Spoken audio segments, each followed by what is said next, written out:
In the shadows of the YouTube streets where the quiet gets loud, there's a story in the soil that was never heard, never loud.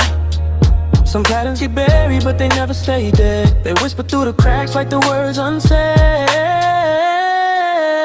And when the silence breaks, you can hear the resistance. Welcome to the chapter called the cemetery business. And when the silence breaks, you can hear the resistance. Welcome to the chapter called the cemetery business.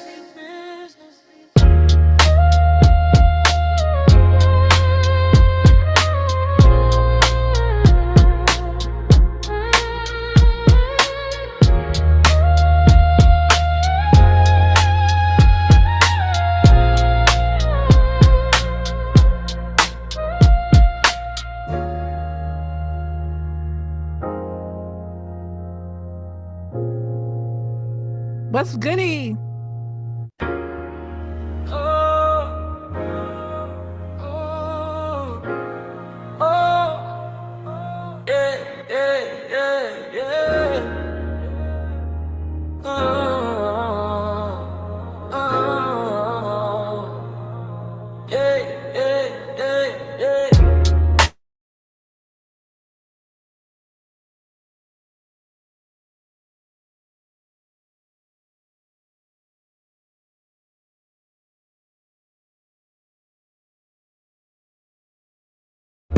In the shade, and when the silence breaks, you can hear the resistance. Welcome to the chapter called the cemetery business. And when the silence breaks, you can hear the resistance. Welcome to the chapter called the cemetery business. What's up? What's up? I ain't been called the baby girl in a long time.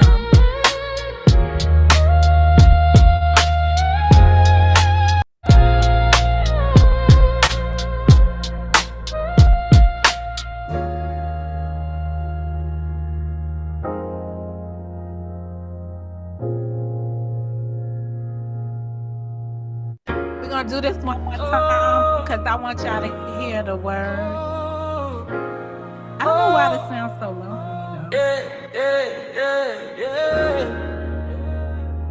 So loud.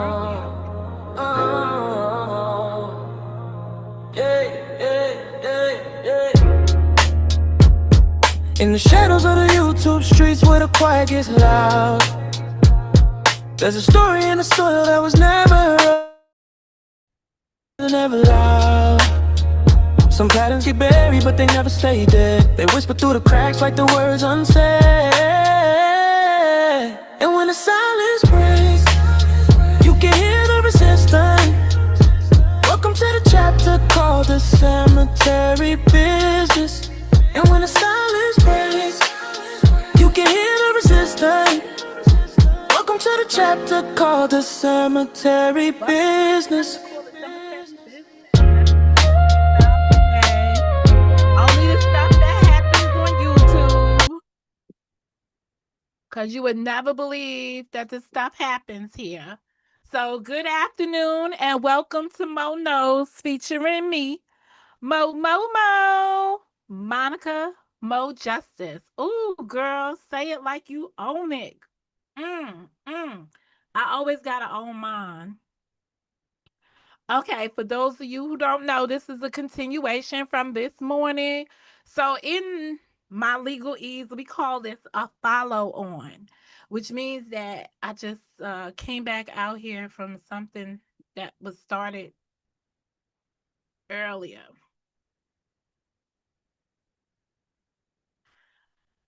I don't know why I'm always back there in that. Okay. Anyway, shout out to Karen who came up here. Karen, I sent you the link on the email just in case you wanted to participate on the stream. And I got somebody at King Picks came in the room and he said, "Hey, baby girl, good afternoon." I know that's right. So but don't feel no pressure to have to come up here. I ain't paying for StreamYard, so we can't, connect that other way. Okay, let me go listen to the sound for myself so I could just feel at ease. So give me a second. You're gonna hear echo. Okay, let me go listen to the sound for myself so I can feel. All right, I don't know what I'm gonna do. I guess I'm gonna take this. All right, listen. I realized something. And I knew this when I was speaking on this earlier, but uh sometimes people get the best of you. Even when you don't want them to get the best of you. They get the best of you. Okay, so where are we? We're in this little space where people have created their own um YouTube skirmishes, right? Because we're at the 12th day of January. People are looking to get paid in February. So they got to make something move.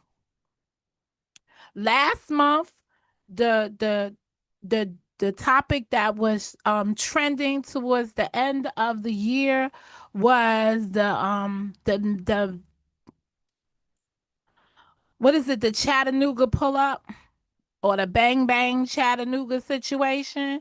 So that took, streaming all the way to the end of the year, the beginning of the month. They started out with the whole John Frank, Ms. Tawana relationship debacle. So when you see all those things transpire, that made for content for that month.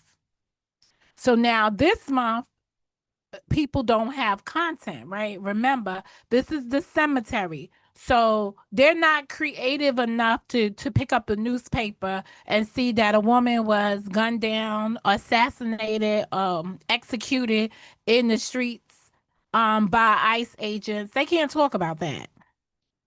They don't have the ability to make a conversation around that because they formulate arguments of a personal nature because they can't handle what's happening in the real world. They can't have real world conversations because they stay engrossed in fake beef and hypothetical realities that they create for themselves not to have to deal with adulting, right? People will tell you that incidents have taken place right in people's hometowns and they can't even walk outside around the corner, up the block, and see what happens. Here on the YouTube, I watch a channel. It's one of those law channels, and the the content creator, he lives there. And he was talking about his experience just getting around the ICE agents. He's a lawyer. He has a platform here. So he can come here and bring you that perspective on what happened here in the YouTube space, depending on how you create your content. So initially, when I came here, to no fault of my own, I talked about me, myself, and I. And while I did that, I made some friends along the way, friendly friends, frenemies, and I made some fans who looked at that, right? Looked at my life, looked at what I put out here, and chose to make a mockery out of it for contents and coins. Shout out to Sakina, because that is her, as far as I know it, that is her commentary. But that's what happens. When you come out here in real life and you tell your own experiences, you open up the floodgates for people to make you their constant. Yeah, I said that. They want to make content out of you for being who you are because in their life, they can't deal with what's going on in their life, and they need to live vicariously through you, walking away from their turmoils and turning um your experiences into turmoils that they can have they can walk out of. They can separate from their reality and get a little bit in yours and shame you for yours or do whatever it is, right? We see that all across this platform. There are people that came out here and they are what you call mukbangers, and they sit up here and they're eating, and I don't know what happened, but then people tried to get all in their life and make a mockery out of those people's lives because they came up here on the YouTube and they found a way to make money doing something that they just normally do. And other people, to capitalize on that, they make money on talking about those people and what they normally do.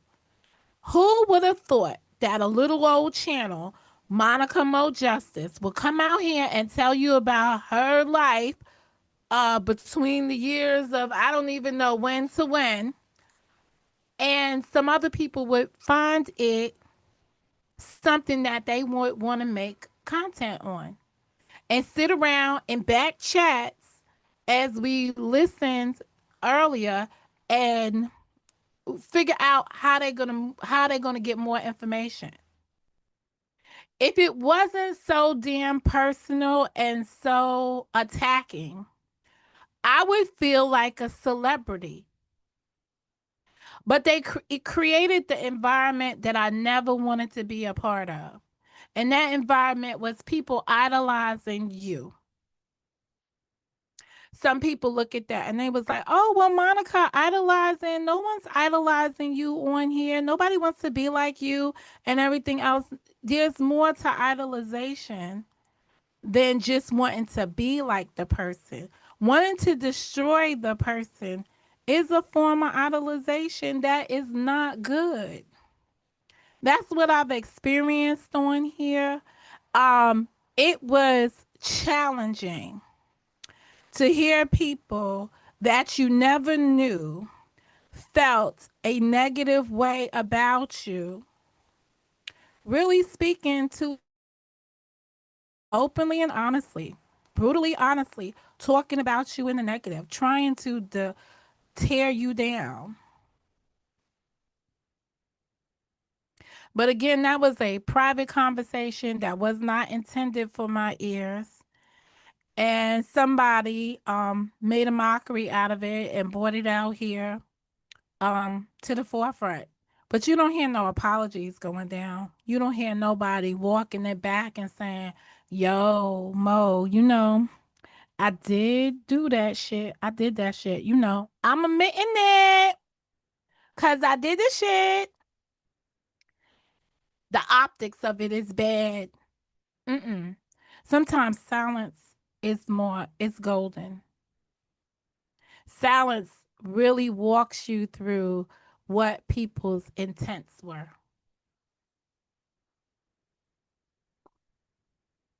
Um, Somebody would say, "I didn't do nothing to those people to hear them speak like that." No, that's not what Mo would say. Mo would say, "I believe that once upon a crime, everybody was going through something of their own. Some kind of challenges and experiences that they couldn't openly share out here, and they got lost in somebody else's reality." The unfortunate part of the scenario, though, is that many of the things stated is not true. Like there's some things that if you was doing factual research and some people were, they call themselves investigators. If they was doing factual research, there were some things that Mo just couldn't come out here and dispute. But the math is not mathing. And the stuff that just is quantitative don't even add up. They tell you about years. They tell you about uh numbers, how many siblings a person has, and none of that information is accurate.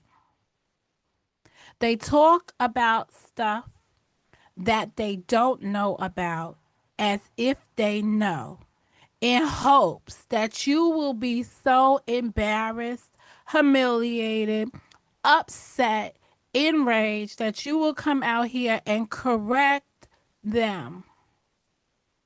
I have a famous saying, never interrupt your enemies when they are making a mistake. And I'm going to continue to live by that based on what I heard. Long time ago, my cousin said to me, sometime in 2020, when we was about to 2020, before she had the fallout with Kelly, she was telling me to be careful. That woman does not like you. I don't know why that woman is over there with you. It irks me. Monica, you coming over here helping her platform, but she don't like you. She been calling you a Saho forever. And I was like, okay. Until the day she had the fallout with Joy. And I was like, why is she over here? Why is she still over here?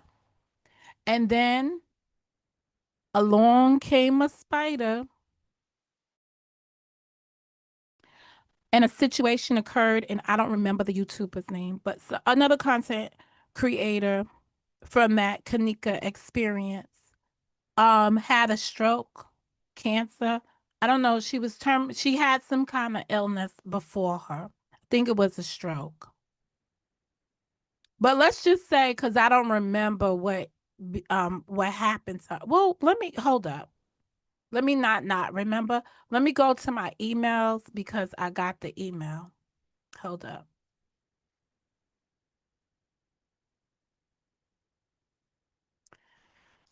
Let me see. I need a Kelly email, Mo. Mo, hit him with the Kelly email. Um, I didn't look for this. Ugh.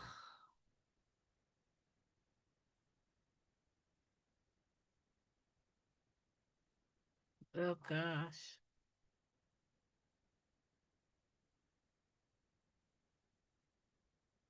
Mm.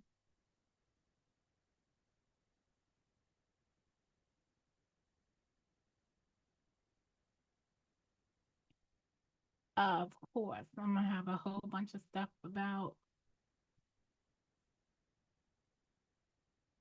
Check out this TikTok video.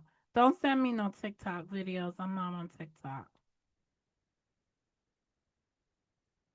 And don't make no TikTok channels of me over there because I'm not over there.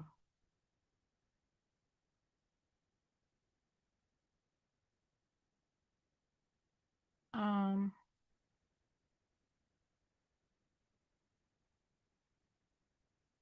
shit, her account probably don't even exist anymore because she's deceased.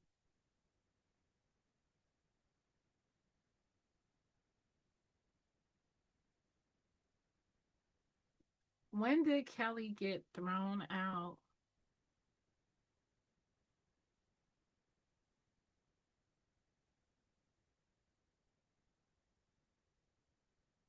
Mm, I don't even know.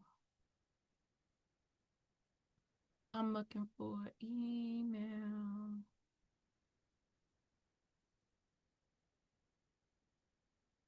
9621.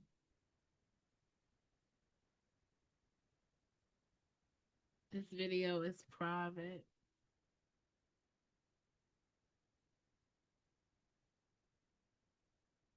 Hold up.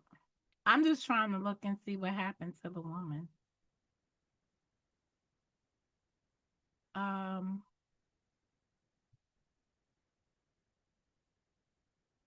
I can't remember the lady's name. Let me see if the word stroke comes together.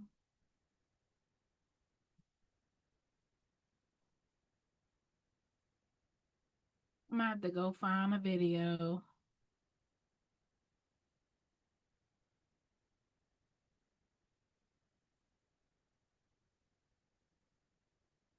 Oh, you know what? I have forwarded so many times. Let me see. This says confused. Oh, here it is. The good thing about this is I could share it because you know the good thing about this is the person is dead. Dead folks don't have no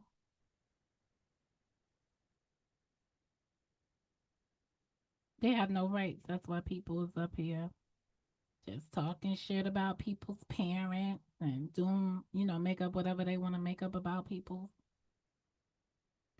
All right, let me go to share. It's a Terry business. Hold up. Here we are. Come over here. Let me share. Which one I want? I don't want a screen. I want an application. Okay, here we go. So this is from July 7th, 2020. Hey, Monica, can you call me when you get a chance? I was kind of confused about your statements regarding me. I wanted to clear it up because I do respect band like you a lot. When I was saying I can't be muted, I was not referring to you. I was referring to another content creator because he decided that he could tell me what I could and could not say about the other content creator on my channel, and said if I stated how I felt, he would release information on me. So I was just saying that he could not threaten me to shut me up from giving my opinion. But to be clear, it had absolutely nothing to do with you or any advice you have given me. Now, as far as the trolls coming in to ask what is going on with Joy and another person and myself, that is nobody but this other content creator as well. I'm almost, well, let me just say it like this, the aforementioned content creator that was going to release information on her. As well, I'm almost sure, or maybe another content creator. If you think about nobody on your side really cares about my cousin and I, so she's talking about the two of them, to troll you about us. I'm sorry. She's apologetic. I'm sorry that they were bothering you. People are ignorant. And if I had been there, I could have said something. But honestly, I'm not interested in giving them content. Although Joy and I are not cool anymore, I don't hate her or wish her any bad will. I always said my one regret was not calling the silly number because I think it made her get on a defensive. Lastly, with regard to your comment about the vengeance statements, as you stated, you really don't know the backstory. Now, this woman has tried to cause more pain to my children and I than any person has in my life. Short lived.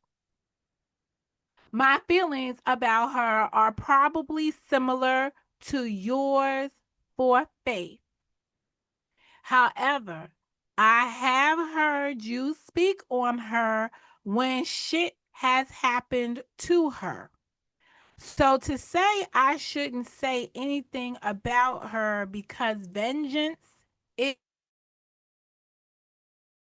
words, I don't claim to be perfect in walking in God's light or following the Bible clearly, laughing my ass off.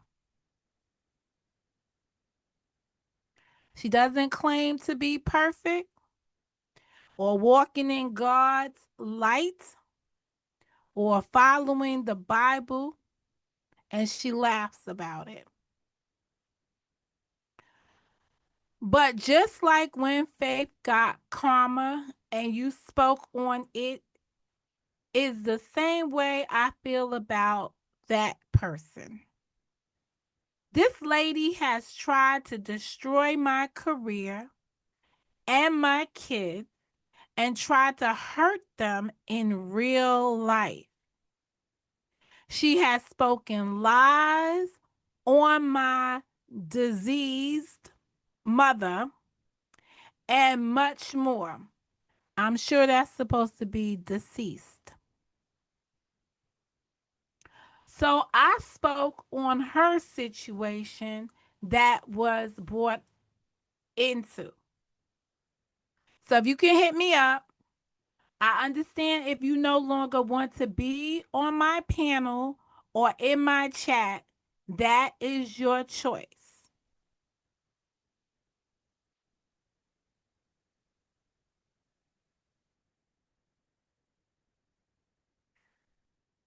Whenever you walk away from people on this free app, you run the risk of them retaliating against you. Now, there was no evidence in that communication that she harbored the feelings that were expressed to me outside of that communication. So I was in a place of either accepting what she said then or just keeping to myself. I chose to keep to myself. And it opened up a can of whip ass on me, wherein somebody weaponized anything and everything because I chose not to engage further. Somebody writes you that kind of message. It could be because I've learned on this free app when it comes down to some of these women, it could come from one of two places. They really want to engage with you and hope that you understand what they're saying, or they really want to set you up for those back chat conversations that you all witnessed, those of you who chose to listen, that you all witnessed. The decision I made at that time was right for me because I didn't feel comfortable. And that is okay to walk away from relationships that make you feel uncomfortable. But it sure did open up a translation of my past streams through the lens of that lady.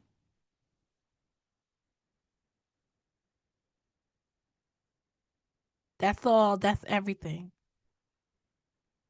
So when I listen to narratives inspired by her thought process in conjunction with another woman on this free app who decided to, because I said I'd rather be friends with Karen than be friends with anybody else up here. No, I don't want to know who you are in your real life, because I chose not to pursue any relationship further. They initiate an assault. And it begins with your family members, the things closest to you. It's not because you were behind the scenes talking to these people and sharing your most intimate moments. It's because you rejected them.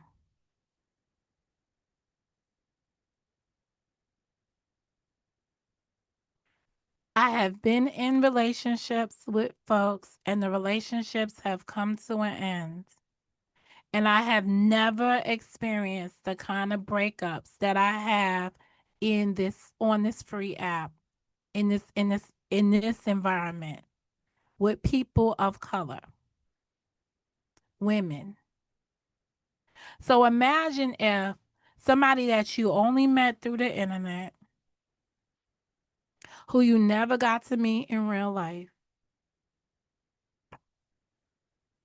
who you want to embrace outside of the platform, doesn't want to pursue a relationship with you outside of the constraints of the program in its current format.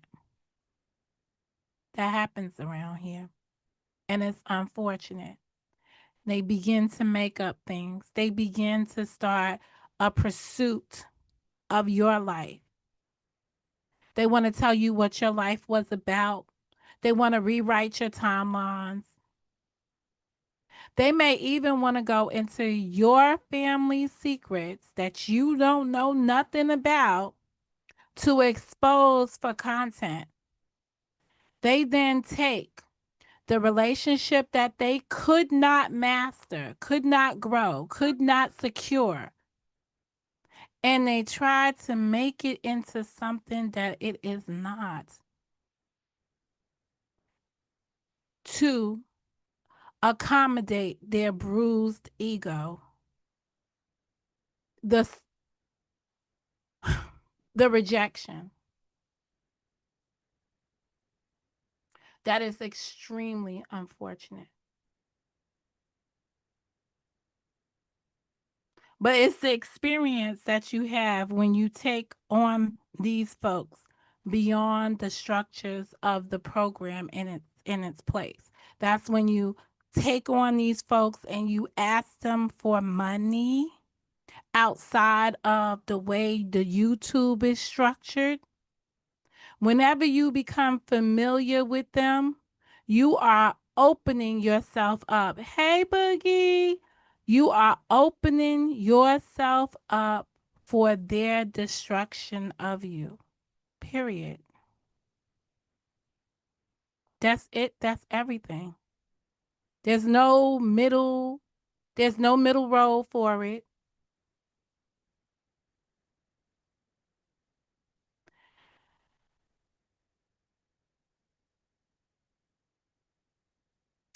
Yeah, I got nothing else to do but but run with my warship.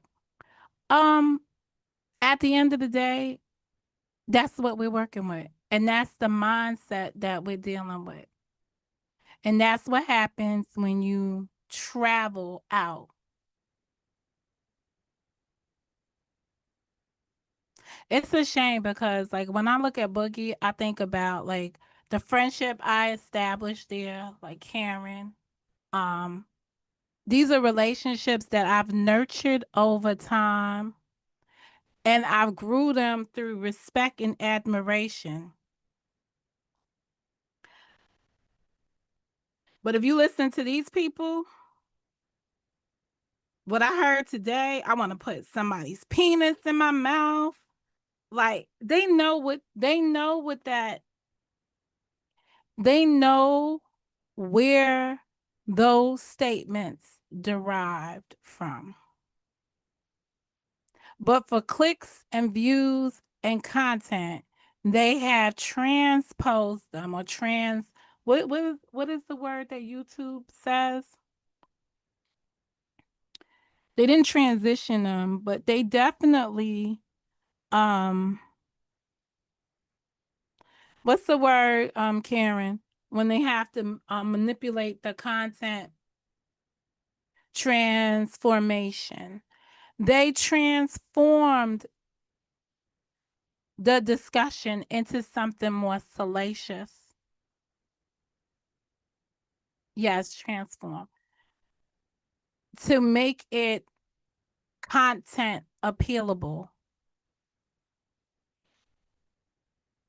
Whenever you say, I'm sorry, this relationship is not working for me, or I don't see the possibilities of having a relationship beyond this, people don't understand that because they want you to need them as much as they need you.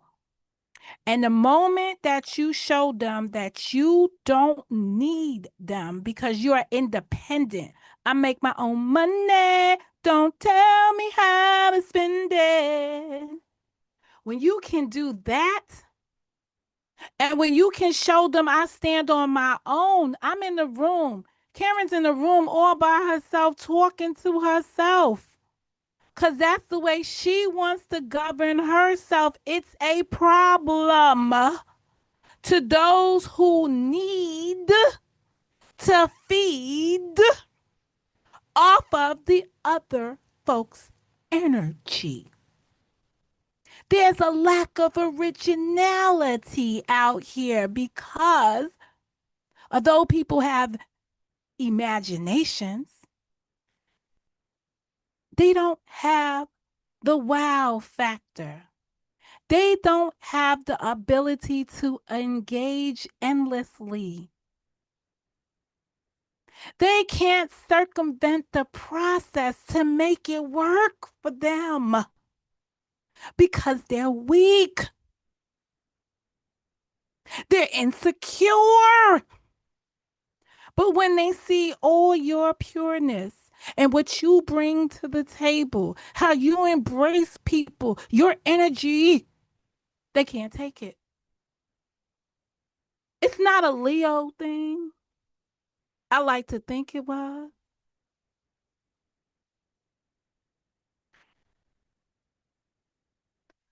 In the words of Momo, their hands don't call for that. They hate when you tell them up front that they out of their league. They can't handle the truth. It's right out of that movie. What can we do about that? It's nothing we could do about it. Yeah, they used to use a line over here. Oh, you can't compete where you can't compare. They already knew they was in. There was no comparison. All they can do is steal. All they can do is steal. Steal from whatever you bring to the table. You know that table that was prepared for my enemies? No weapon formed against me shall prosper. That table. I ain't got time for the likes of Lovely Turner. Oh, we getting government over here. But who knows what the government is? What's that name? Was it Wakefield, Whitfield, Richardson? I don't know. Whatever the hell it is. Ain't nobody got no time for it. You over here worrying about the name of my child? You up here worrying about the name of his father? What I am surprised about, though, to be quite honest, Gears, I think you're the only person out of the whole collective that it surprised me. I never considered you to be on bitch shit on anybody's time. I know you've been on some shit, but I never expected you to be on bitch shit.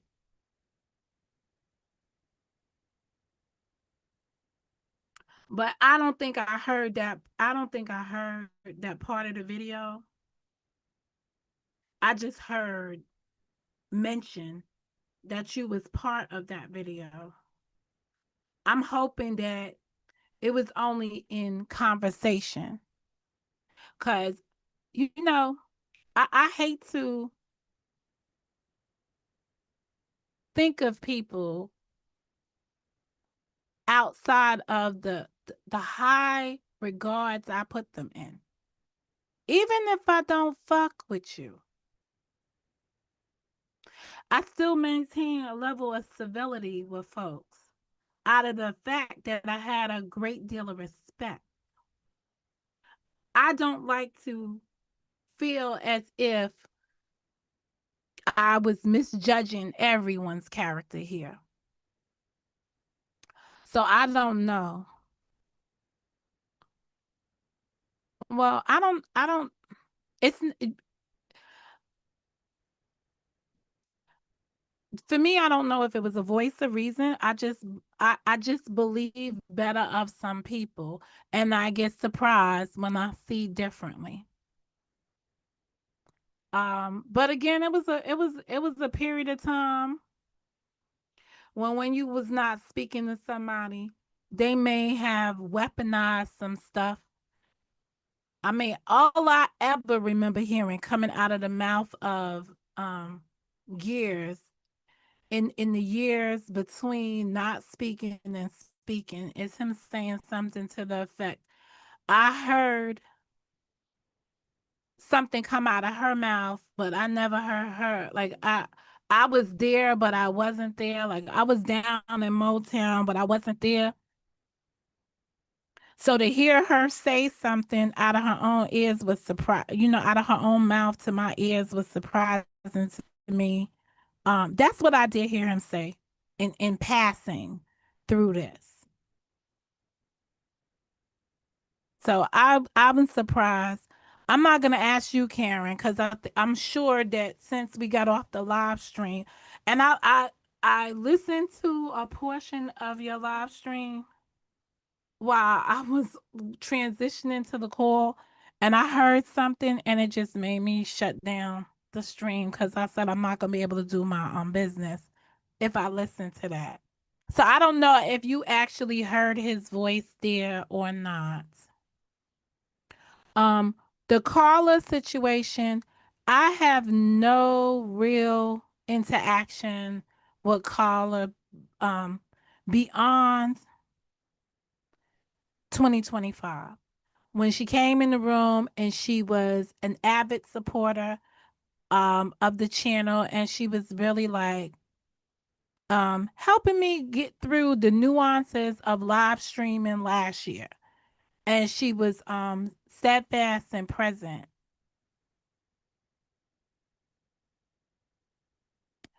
Um so I can't I can't be disappointed in anything that she did because I never had a relationship with her on the YouTube. It was just always in passing. There was a time during the not the town hall of shame, but during the setup of the Amazon gift giveaway, and she was like, "Yo, Mo, you can join." And I was like, "No, I cannot." And that was about it. So the most I got to know of her was last year or in the last couple of months when she was hanging out over here in Motown. Um, I know that some some videos I wanted to review I chose not to because the topics contained in the video surrounded her, her daughter, her children, her lifestyle, and I did not want to be revisiting her experience or reliving or retelling her life on my platform. So I did go on the video and say to her, "Hey Carla, there's a video out here that I wanted to play, but it's got some topics that are related to you that I don't want to revisit." And she was like, "No, Monica, you could go ahead." And I was like, "That's a negative. I'm not in the practice of intentionally um doing things against folks. If it happens, it happens. But if I have some control over revisiting something, I'd rather just, take the high road on that. And I walked away from that content. I didn't need it. You see how that works out, lovely? I walked away from that content because I didn't need it to stay relevant. I don't need to be hyper focused on somebody else's reality in order to make myself a check for the month of February. I don't need to do that. Hey, lovely, did you figure out what bag you got over there? All you have to do is go live with the same bag and show us the name of the bag. That's all you have to do. It's not that hard. It don't need to take you a week to come up with it. Did you get it from the Salvation Army? Did you give it away? Come on. You was walking to town with that bag on. So you got it somewhere in that closet. I mean, it did look like you pulled it out of the trash can, but at the end of the day, it's still available to you. So that shouldn't take no time. That should not take no time at all.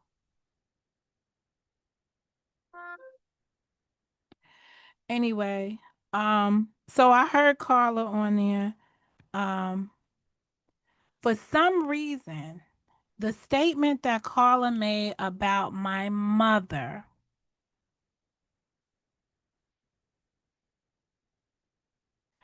calling my mother trifling, disrespecting my mother, that was crazy to me. Let's just go woman to woman on that one aspect of being a mother and thinking about doing shit in the best interest of your child,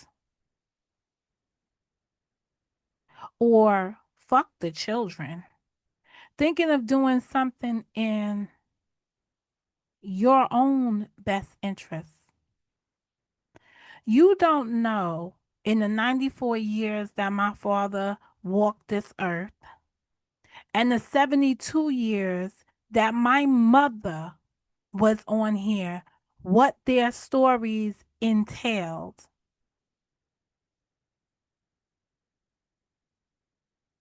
That wasn't my story to bring out here to the internet, their life, their triumphs. All I know is that they owned a home, they were homeowners, and they were proud people. My mother had an unwavering heart. She dedicated herself when she was a foster parent. She struggled with the language and learned it through her daughter. I know my mother was my sister's best friend. So just to hear somebody say anything negative about a woman you don't know who didn't come here to be content, that was a little disheartening. When mothers always protect their own, period. No one ever violates theirs. Not when true mothers are in the place. Fathers don't take children from mothers who are upstanding citizens. My mother never struggled with drugs. She never had any kind of life like that. Hell, she gave her life working at the parks department during a time when she didn't need to be there. She was practicing self preservation when she got sick. You don't know what her life was like. So, yeah, that was disheartening to hear that. But of course, I didn't come out here with my parents' story. I only came out here talking about me. If you were one of the 19 people, whoever saw the video when I went back to my parents' house, having not spoken to them after the fire, and I rang that mother freaking door, and they opened the door 4 years later. It was really like 3.5. Find the key, LV, find the key. T's at the door. They were happy to see their granddaughter and their daughter as if nothing ever happened. That happened on a live stream. Period. There were some people that were influencers. They were there. They saw it. They knew it. They saw my journey because I was in real life. Imagine if some of y'all was there in my beginning, what kind of content that would be today in 2026.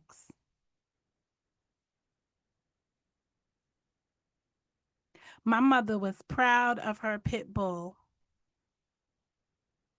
That's what she called me, the pit bull, because she expected me to handle her business.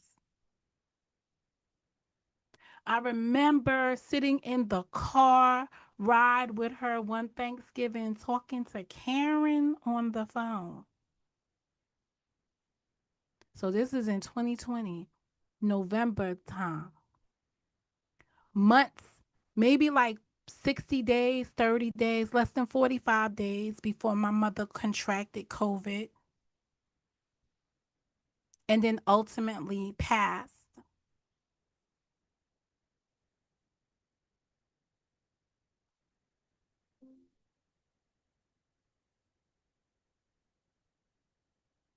That's why I was not interested in being friends with no real Yvonne. I had already done enough outreach and realized that I had to protect mine at all costs. I was just coming into that knowledge point in 2020. I still had been oblivious to the type of people that were surrounding me. I already told y'all as it relates to Bam, I ain't got nothing for her because I cannot do white women who impersonate black women. So I just leave her there. But I never disrespected her either. I gave her a platform to vent when y'all went after her. And the only reason why I don't resurface those videos, Carla, is because many of the things that surrounded the experience with Bam surrounded your storyline. And it's not for my platform. Still to this day, after hearing some of the things that you had to say, and now taking into consideration that those were your private thoughts. And if somebody is not woman enough to ever present themselves on that level, that is fine for me too, because I shouldn't have known your private thoughts. Lovely.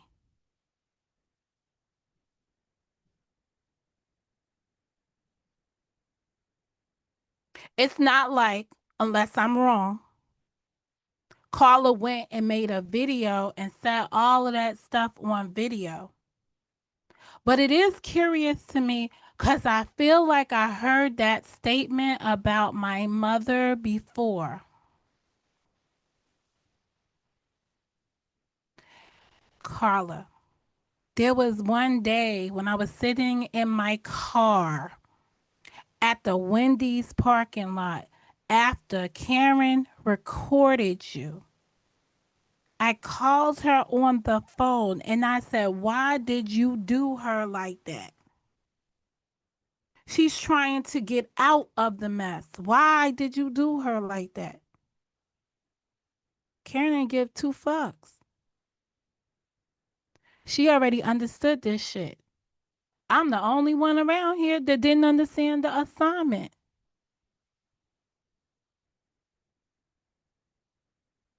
So I'm going to take it. For me, I'm just going to take it as that was a private conversation that I should have never got wind of because you never brought it in the open. But if it should come to pass that that was in the open somewhere, on some live stream somewhere, I never heard it until now, with the exception of something about my mother. You see, what's so the beauty of things, right? Is when you don't transfer kindred hate. When you don't transfer it over. So maybe I did know, or I should have known, or I was aware of people hating on me and I didn't pay it any attention because I felt as if they knew me, they would know better. And I'm always going to just leave it at that level. Because I think some people that do know me know that that's how I'm built. Kelly's dead, gone. This is the part of my shit where I could just disrespect the fuck out of her, but it doesn't matter. The letter I read earlier speaks for itself.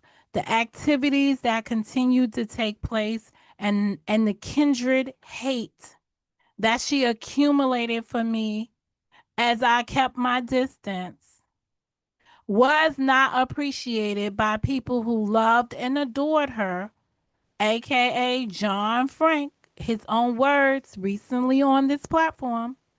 He said he paid a whole man to go after her and attack her because she was attacking me. That's what he was willing to do. His words, not mine, but those are facts. And he also said there came a point in time that the exchange, him not speaking to me, allows him to have a relationship with her again, so that now that she's no longer here, there's no bitter feelings. He was able to do a 360-degree. And I can respect that because I believe that's his honesty.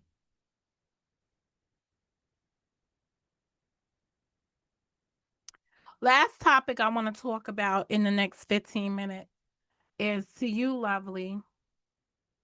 I don't know what you said to Shakina today as it relates to a live stream with Karen and myself. But this goes to everybody in the community at large. Monica Mo Justice is her own entity. Karen's Perspective, LLC TM, is her own entity. Sometimes our opinions are commingled, and sometimes we're just our own entity.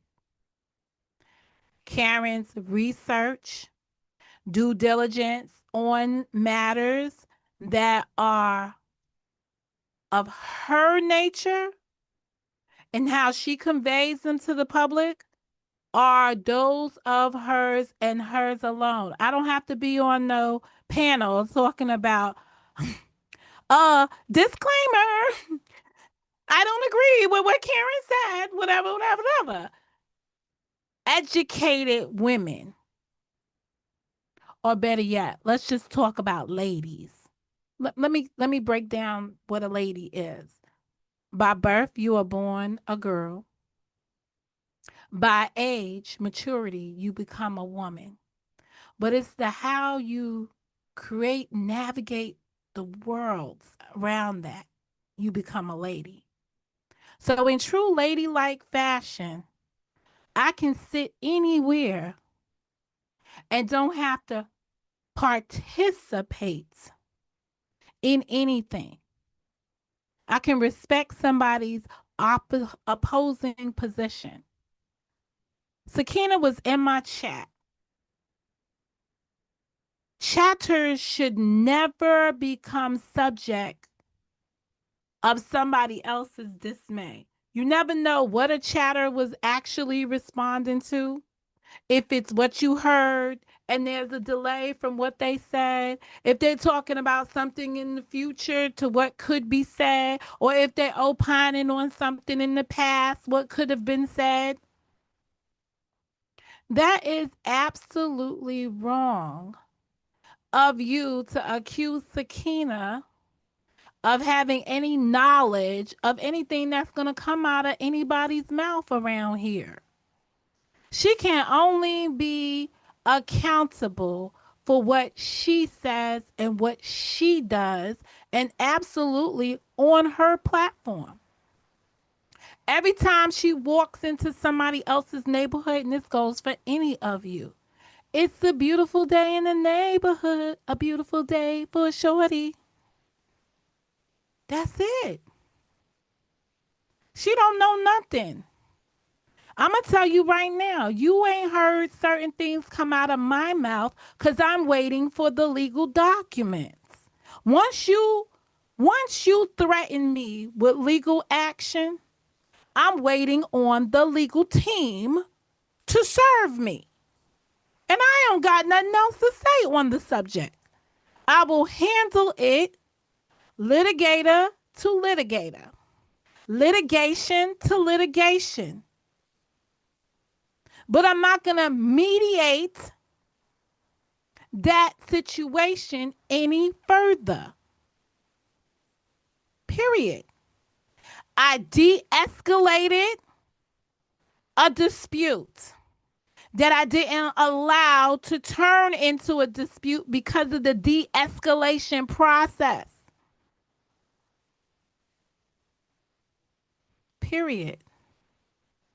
I already told y'all, if y'all had a pregnancy plot, I, Monica Mo Justice, was not part of it. Period. And I meant what I said. But I can only speak for myself.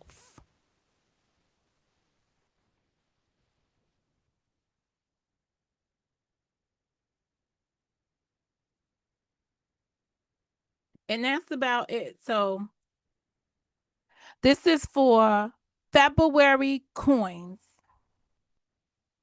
Psycho. It's a no. You don't have the narrative pull to make a paycheck out of this old, tired ass content.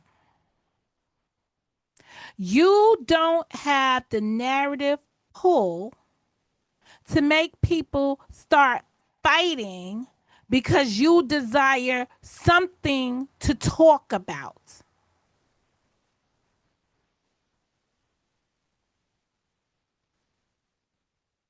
It's unfortunate that how many ever years removed, I'm just hearing something for the first time as if I didn't hear it at all. Sometimes some things out of sight or out of earshot is definitely good out of mind. But I will tell y'all, I'll give y'all a once upon a crime story that happened to me on this YouTube. But it's only because I have the honesty of being me. In the words of 6 years, I'm Abe Lincoln and it can work against me at moments. There was a time when I voted somebody not to get on the island, and it became apparent that I was the first vote not to get on the island. But somebody only wanted to reveal that I was the vote. It was a unanimous decision. Imagine that. But you only want to talk about the person that was like, yeah, that's a no for me, period. Ugh. And then I told the person, hey, I think you have good qualities. They felt like when they found out, damn, how could somebody say I have good qualities, but then they didn't want me to participate with them? Every energy is not made for you. Every engagement is not for the assignment. That's it. That's everything. I can't help it that once upon a crime, people respected me enough that my opinion had weight. Weight in things that today in 2026 don't matter. But in 2020, what is it, 2017, 2018, they were all the rave. You know what that is called? That is called growth.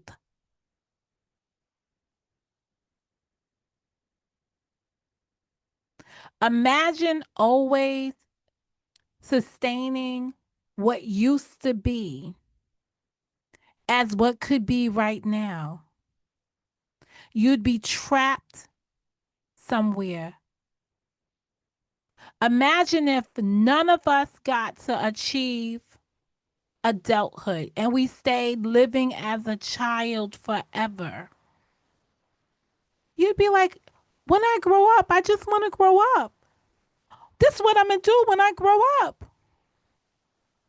It's not a good look. Growth is there for the taking.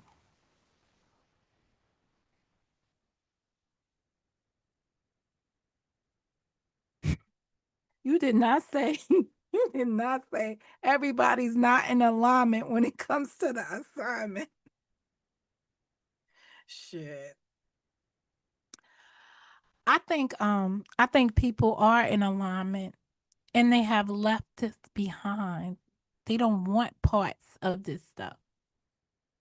But I think some people have just decided that they just gonna do whatever they do. I'm not giving anybody, so I just want to be clear. I'm not giving anybody any blanket pass on stuff because I believe we are adult enough to to face stuff straight up.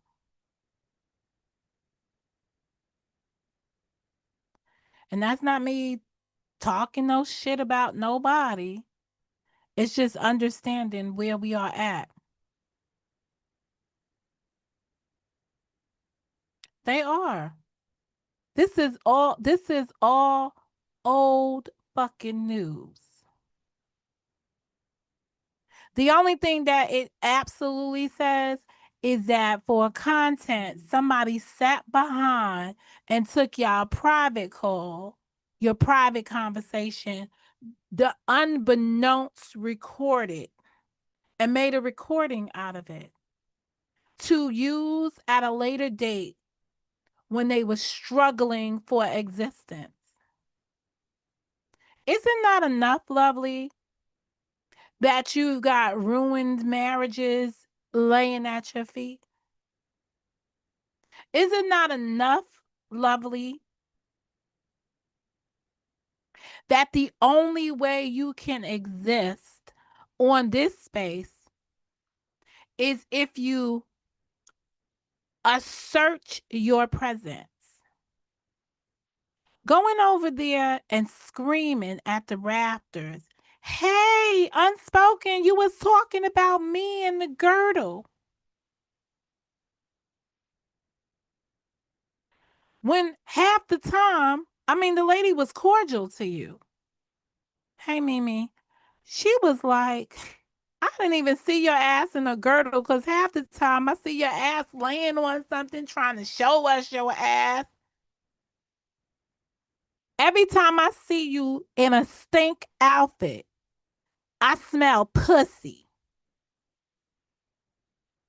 I be just thinking of a sweaty ass gym locker room when some bitches got their period and you're just like in the locker room and you're like, oh my God, what the fuck is that smell? So when you're sitting there on the live stream with the chocolate lipstick, all I'm thinking of, that is some stinky coochie. That's exactly what I'm thinking. Stinky coochie. Had it not been for the unspoken account, I would not know of this content. I was over there watching her. She happened to talk about you. She happened to play your shit. And then I happened to heard it. I didn't hear it because I was watching you.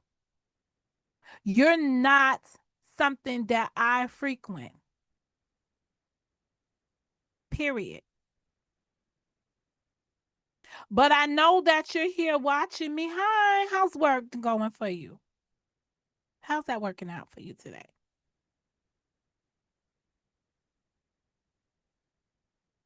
Is it are you an hour behind? Is it lunchtime for you? Can you take a break? Can you be as remote as I am? No. You gotta sit in one place. I get to walk around, move around. We don't have the same liberties. We're not on the same level. I'm not your peer. Nothing about you is similar to me. Absolutely nothing. Nothing about your lifestyle.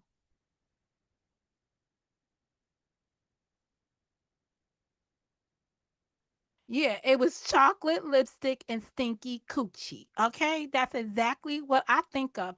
I think of y'all be up here calling it hot dog water.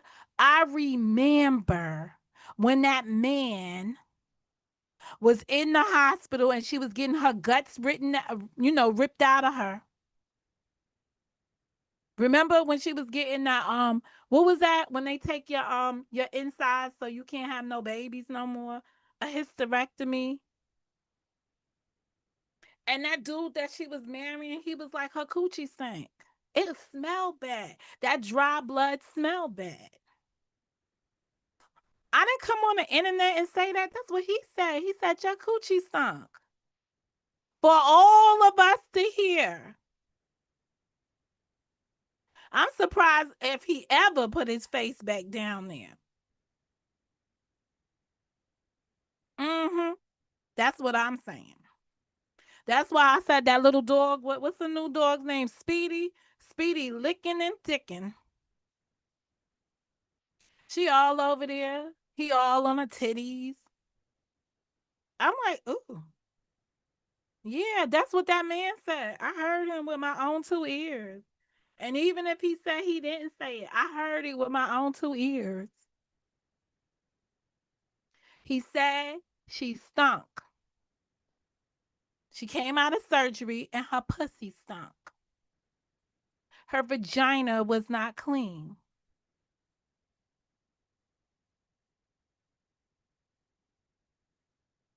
That's why when you see her on that video, hey, Big Meech, I'm so sorry that I did that to you.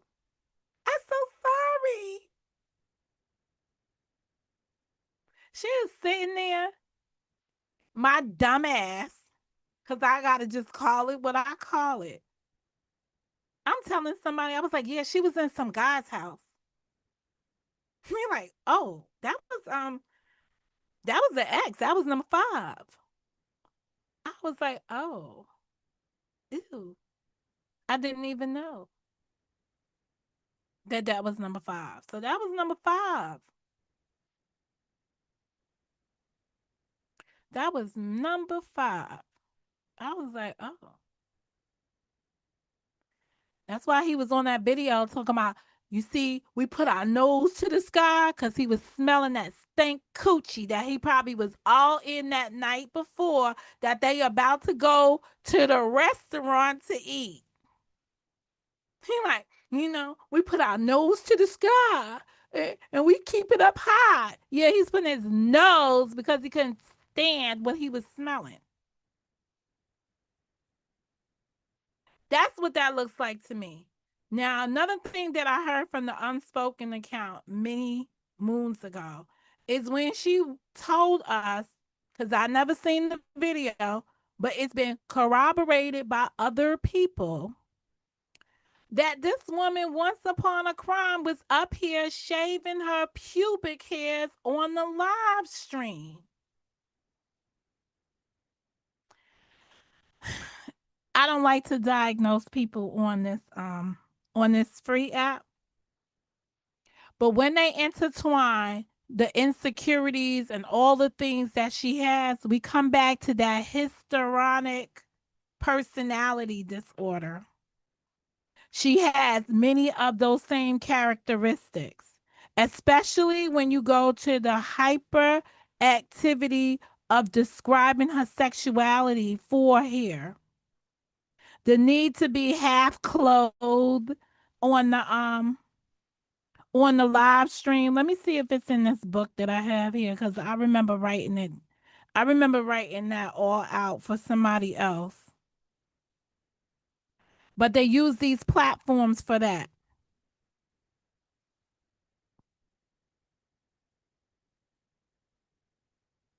I don't know. I mean, that's her storyline. If she want to come out here with her ex-husband, but tell us that the maid slash home attendant is cleaning up her house so that the new boo can put in something else that's gonna go over in a spot that we ain't seen yet. You understand? It's more hypothetical realities. Hold up, I'm looking through here to see if I come up with that. I'll go find it, but I like my write up of it when I wrote it up. I remember it was in a notebook like this.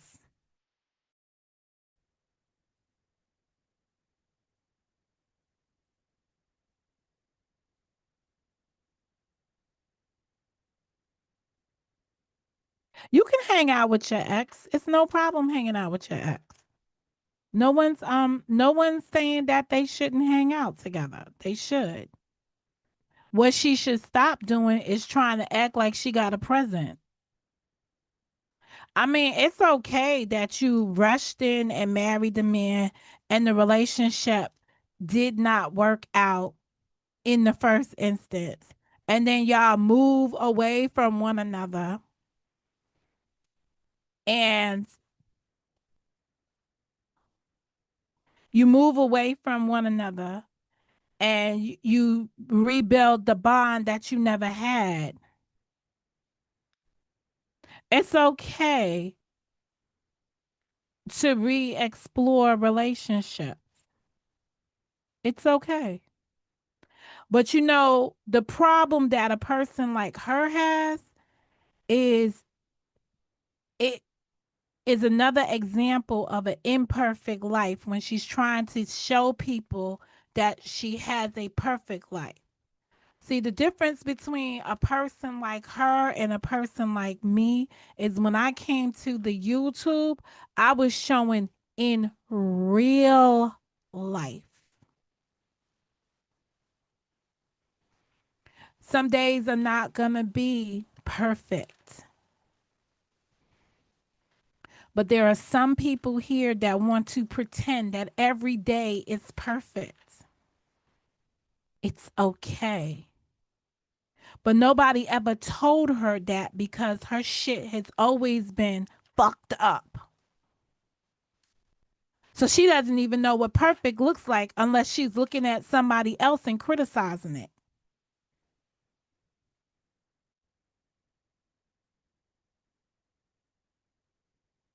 I feel like no, I'm gonna go. I know it's in a book like this. That I do know, cause I remember when I wrote it.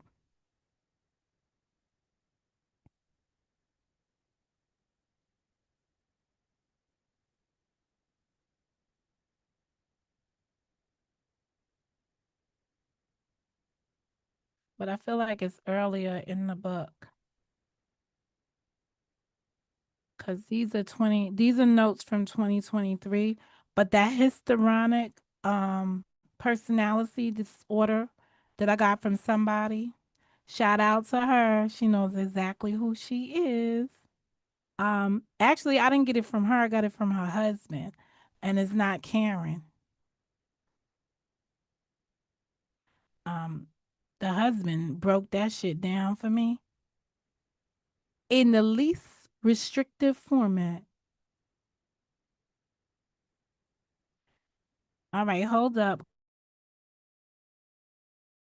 Happens to be in a space where I can find my old YouTube notebooks. I think I got one more. Hold up. Let me just look behind me. All right, it's not that one. It's a black one. Hang on 1 second. Let me just look at this other.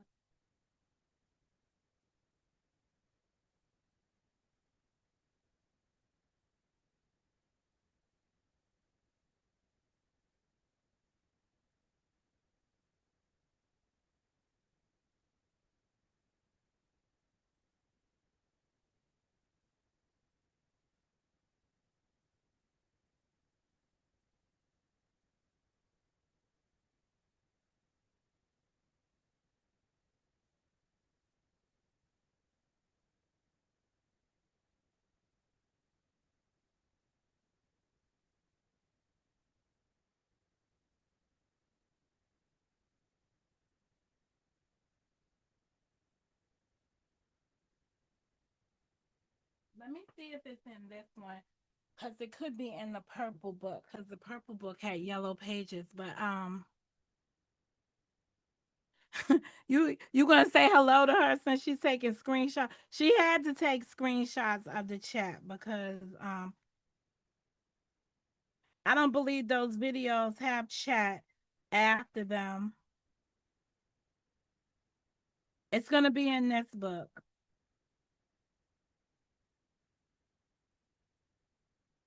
One thing about taking notes, I took notes.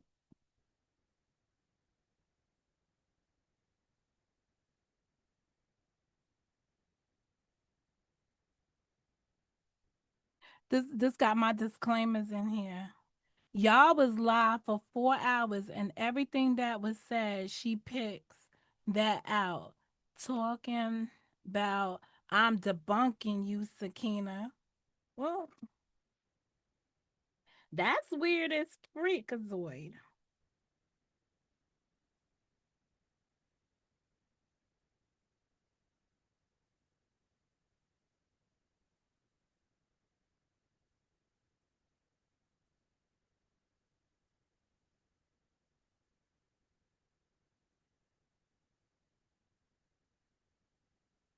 Mm. Insane, a state of mind which prevents normal perception, behavior, or social interaction.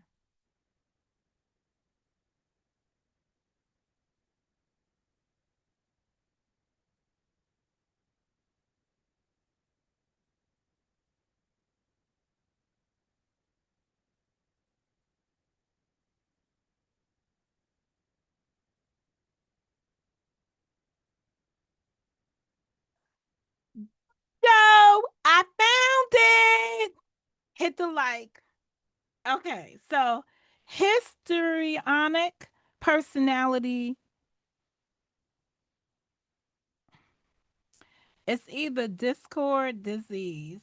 Anyway, is constantly seeking reassurance, exhibitionist, exhibitionism, exhibitism, mm. Obsession with physical appearance, blaming others, easily influenced, over dramatic, shallow, overly sexual, wanting to be the center of attention. So let me just go to my notes from back there. Those are like the key characteristics of that type of person. Constantly seeking reassurance. Oh, constant need for reassurance from others. Constantly want to be told um or positive feedback regarding their actions and appearances. Constant reassurance of the same thing, regardless of how often they have been reassured already. So, what, Monica, what can fall in that category? Being married 5 times, the constant reassurance that marriage validates you, that some man wants you enough that he marries you, that you come to any other woman who is not married and you'll be like, but you was never married. Needing the reassurance that marriage validates pussy because hers is such a trashy event that she needs the reassurance that somebody wanted to put a ring on it, a lock on it, or something on it because she knew it could not carry the day. But she wants to tell other women who are not married, never been married, that she's superior to them because she was. No, you just found some people that needed citizenship or help, handouts or something, or you got impregnated by them in the one night stand and they got trapped, or your mama, in the words of Karen, sold your twat out to something else. But no matter what, you're constantly seeking reassurances that you are a woman of standing. Lovely, I'm going to ask you to kindly leave me alone. There's more of this where that came from. It's nothing you could say to Demonica that is going to make me upset because I hardly hear what you say. But when I do get wind of it, it's not credible enough and it doesn't move me.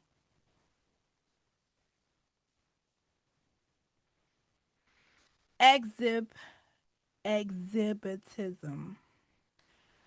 So it says here are likely to always be one that the center, always wanting to be the center of attention. Listen to this: dress, act, and speak,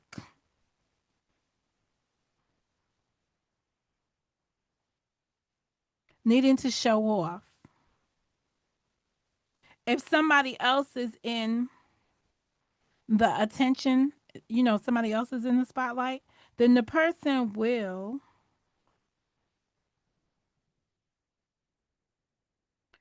do what they can do to take over. That means they will try to steal the show. Notice when she got on that panel that was over there, she tried to run it. You had to hear the unspoken account. Like, bitch, you're not gonna what was her words? She was like, wait a minute, I might have to go to my notes on that one. Cause she had to be like, yo, you're not gonna she didn't say intimidate me because she wasn't intimidated. She used a different word. Let me see if I wrote it down in my note.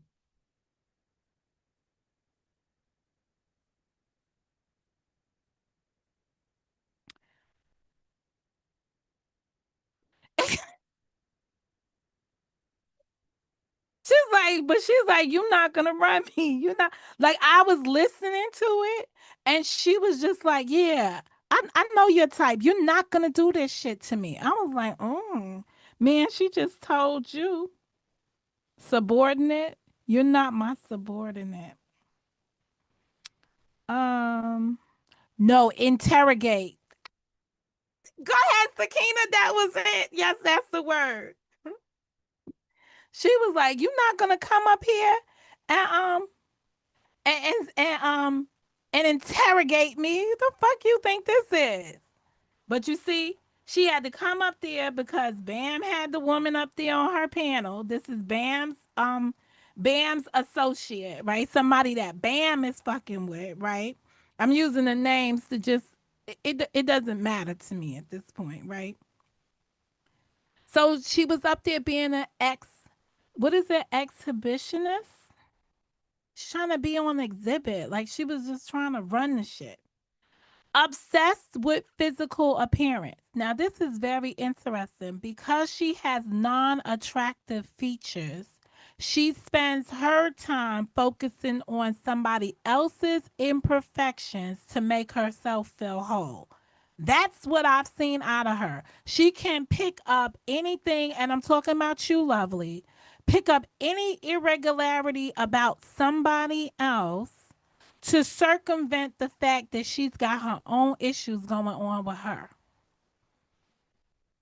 Obsession with appearance. Their clothes need to be perfect and their hair and makeup need to be spot on. All right, spot on a dog. See, it's nice to want to do all of those things, right? But you got to have the resources to do it with. Imagine growing up and your mammy was a hairdresser, but then in your adult years, you look like shit. Your hair looks like shit. Everything is shitty. You up here using wigs that look shitty, that people are telling you they look like a sweaty mess. Now, I'm going to say this to be fair. I haven't really taken that much time to look at how she puts herself together. I can only tell y'all that in 2025, I believe I seen one on camera video of her and she was doing some kind of unboxings that included an Ipsy box. And I could not watch further because the chocolate lips with the pink all in the middle, looking like somebody swallowed the Vaseline bottle. I don't know. I was having Diddy moments, just thinking like somebody dropped the baby oil all on them goddamn lips. But it was the lips, and then the titties. It was just the way it was all put together for a unboxing of whatever. I don't even know what she unboxed, to be honest. I didn't finish, but that's what I saw, and it was just the hair for me. It was like I was just looking at it. I was like, oh, okay. Spend hours getting ready themselves Um, all right. I want to say I don't believe she spent hours getting ready. But if you spend hours getting ready and that is your final product, move around. Even in that video where she is sitting there and the guy is supposed to be husband number 5 in the background, she's playing with her hair, acting all innocent as she's apologizing to Michi. And I'm saying to myself, oh my God, look at her acting so innocent. Like she just lost her virginity. I'm just like, blaming others, acting, accepting they made a mistake can be a difficult can be difficult. Uh she has a she problems or issues learning from mistakes.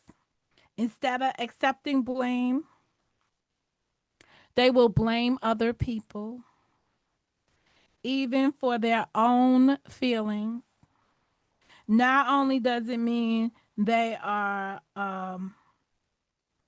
likely to learn from their mistakes, it can also cause a great deal of tension with others around them. I'm reading this stuff and then I'm trying to figure out examples to give you to match that. But blaming others is what they do. I mean, that's a no-brainer. You don't need me to give examples of somebody coming up here and blaming other people. But one of the things that they're blaming other people is because they're doing it for content. This is what drives the content. Okay, easily influenced. I believe there's a motivation that she harbors, but it is also self-preservation, which is being able to make money on this free app. She must be motivated, easily influenced to antagonize others to get a response so that she can make some money. When a person stands up in front of you and can say, I don't give a hoot about what anybody thinks about this, what anybody thinks about that, I don't care. I don't care if you're in my chat. People tell me every day they don't like somebody. Listen, I'm about making my coins. I don't give a hoot how y'all do it. As long as I'm making, at the end of the day, you don't care if people are comfortable in your home. You don't care if you feed a dog um pinto beans, but the Mexican pinto beans that are hot and spicy. You don't care if you're going on a trip and you leave your dog outside unattended for a week with no water and food. You don't care about any of those things. You live vicariously through what other people do. You're up here now. I got a dog channel. Isn't that what Kelly wanted to have? A dog channel?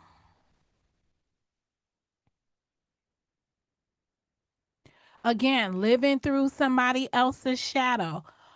Um, what was it that I was saying recently? I was like, yo, if you want payment for something, I was like offering to people. I said, hey, if you want payment, go see Louisiana Purchase. She got 70 bands over there that she's bragging about. So she's willing to pay for anything. What are her news statements on her whole all posts today? They had to do with if you want payment, go see Monica because Karen's gonna pay for it. Hey, Huggy, send me the dick request. But Monica, and if you want some money for it, see Monica. That is stealing. Like you can't play the same game. It's corny at that moment. It's funny when I do it. It's corny when you do it. It's not original. It's not organic. Lovely. Do you? Do you even know who you are? Do you? Have you ever come to full bloom in your skin? Aren't you tired?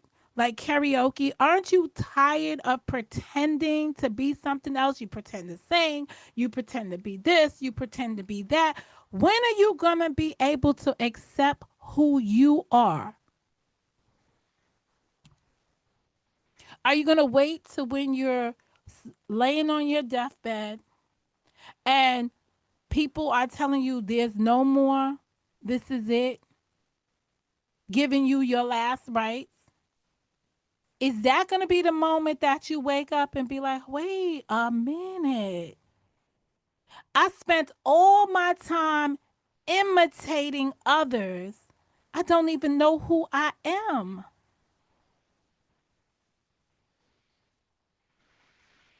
Oh, easily influence, overly dramatic. We already know what that is. You got shallow is a common symptom in people with the histrionic personality disorder. Many of their decisions are based on outward appearance only. Doesn't have no core meaning to it. It's like it's so impulsive at times, right? And there's so much stuff about her that you could just see her impulsivity. Um, and it was there was a lot of things. If you listen to if you listen to that exchange on the platform, um, between people that she believes that she could bully into submission. Now, when you listen to other people, they're like, hey, what did I tell you? The number one people out here, it's my team. It's going to be this one and that one. Who rightfully, but a pimp, would rightfully pit two women or women against each other for content on here? Obviously, people that don't have another means of making money. I want y'all to remember that these are the platforms that existed during the Kanika triumph originally. And I think they all participated in one major payout. And just like crackheads in our real communities, they've been chasing that payout ever since. Chasing their ass ever since. That's what they used to tell us in the hood. They used to be like, yo, when a crackhead first takes that first drag at it, get that hit, it goes through their body in such a way that every other hit thereafter, they're trying to recapture that first hit. That's why they be out there. They be fiending. That's why they be fiending. That's why they call fiends, because they're chasing that first hit. That's all we keep seeing on this internet, especially when it comes down to monetized platforms. They are chasing those payouts that only existed once. You had to be in it to win it. They've been chasing it ever since. Remember, when they got to the power panel, this is why you got to know the history of the cemetery. When those people got to the power panel, they started plucking off other content creators, taking out their channels because they did not want the competition around them. There was not enough to eat. This became the drug war on the YouTube, but instead of fighting over cocaine or any other illegal drugs, they were fighting over the viewers to be in their room for content. And again, now the Sakina's world, content and coins. They were chasing that, and they've been chasing it ever since. Now we in 2026. Psycho. Lovely. Is this going to be reward enough for you at the end of next month? Did you achieve what it was you wanted to achieve? I'm going to end with this last part. Overly sexual. They need to be desired, can be so strong for people that they act in very provocative ways.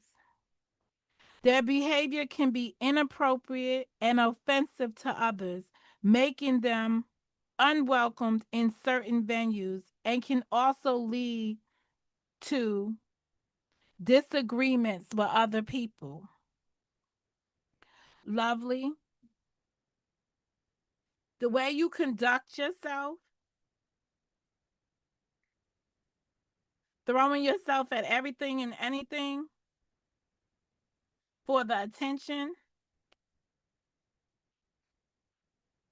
the antics for clicks and views. As a woman, I would not want to do that to myself.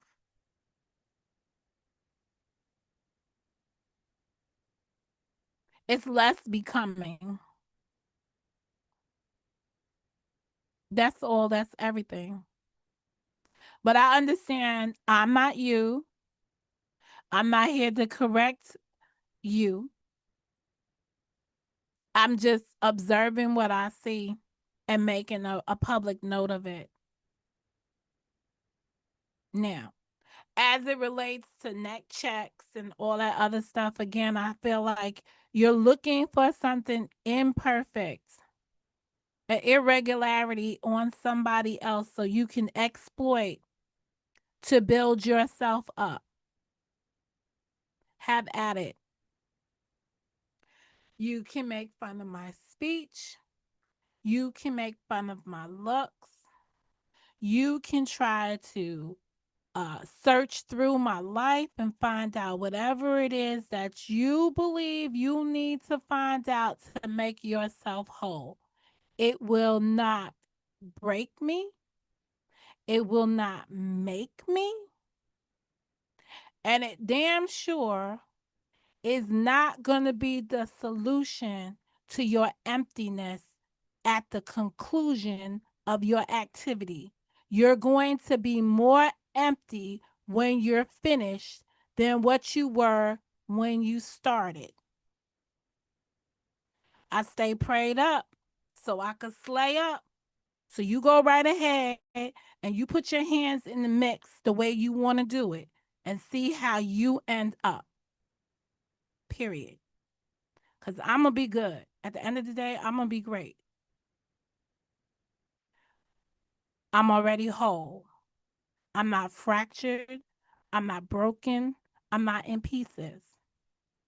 I didn't come here lying to anybody about my life to be accepted with people. I have had people lie about my experience to generate content. That is not the same thing. It is way different. I have become a celebrity in your eyes for no reason whatsoever. Stop making me a celebrity. Stop being my super fan. Stop trying to get at Karen through me. Period.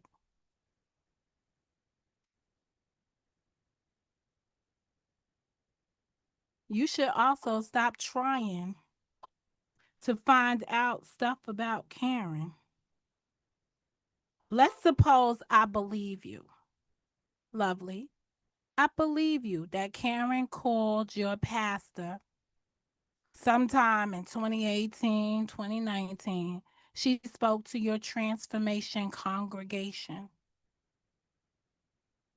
And after you was found sucking and fucking on the pastor and outed out of the congregation, you were humiliated. Let's just suppose all of that happened and in that order. or some of that happened, or is this one of your storylines? Maybe something happened, but we know that something did happen out of that scenario. What you gonna do? You gonna keep digging in her life because she spoke to your pastor? Let's imagine this. You had a pastor, you had husband number 4, you had a divorce, you had husband number 5, all inside of those in that period of time. Why are you still incomplete? Why are you still vacant? Why does it even matter today when that is 3 dicks removed?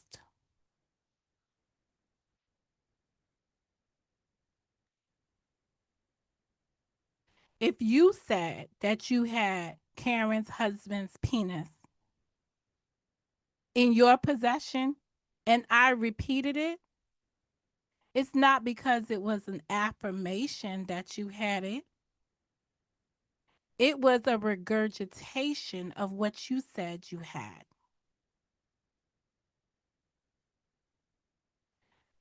I did not know we had to be so particular with our words here because some people would remix it to make other narratives.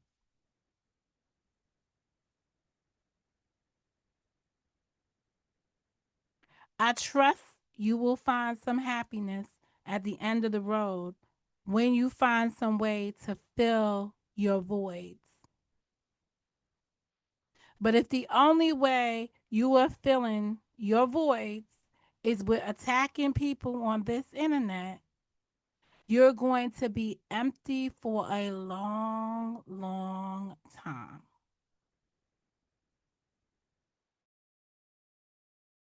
You believe harboring some kind of control over folks by giving them what you don't have. So let me just be clear. That means if somebody comes to you and they ask you for some money, because I think this is a situation that you got going, you don't really have it. You're not in a situation to give it. But because you have painted this picture of being a rich bitch, you do it. But you are looking for the return. Let me do some girl math with you. If you give somebody $105. Let me do a poll first. Let me see how many people down with girl math. Let's do some girl math over here.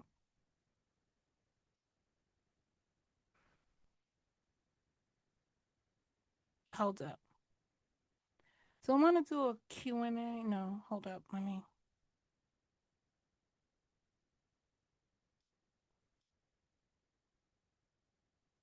We're going to do a poll.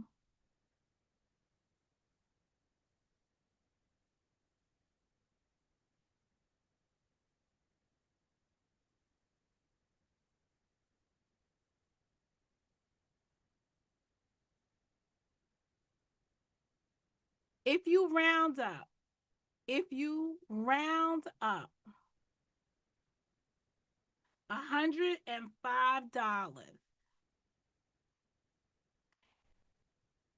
is that $100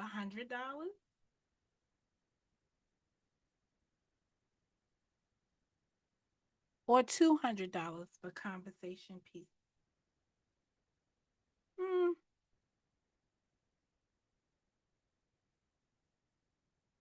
So what I'm saying is, if I gave somebody $105, when I'm retelling the story to somebody, would I be telling them I gave somebody $105, or would I just be saying I gave a person $100? Or would I be saying I gave the person $200? Only a broke bitch would be running around the world. You gonna say you gave if you gave somebody $105, 105, like 101, 102, 103, 104, 105. You gonna say I gave that person $200?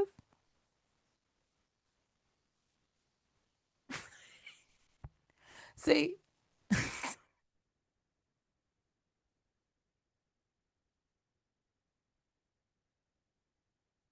girl math. You going to tell somebody I gave him $100? You just gonna be like, I gave him a.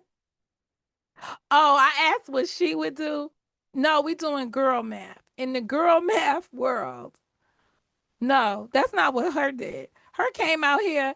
I just, it was a roundabout number. Somebody was like, "Yeah, she gave Uni $100." She's out here. No, it was 105. Do y'all remember that time when she was collecting money for Sakina for the condemned or whatever they call it, that situation? I never forget sitting here listening to her say, I collected the money from the people and then I subtracted the early payout from the so if they gave me $100, there was a processing fee of $8, and so I subtracted $8. Man, that's broke bitch shit. That is broke bitch shit that you just engaged in. I gave somebody $101, $102, a hundred. When I'm telling the story, I gave somebody $100. You're not gonna be like I gave a person $200. No, she came out here. She was like, I gave her 105. You've got the numbers wrong. Where did the $95 go?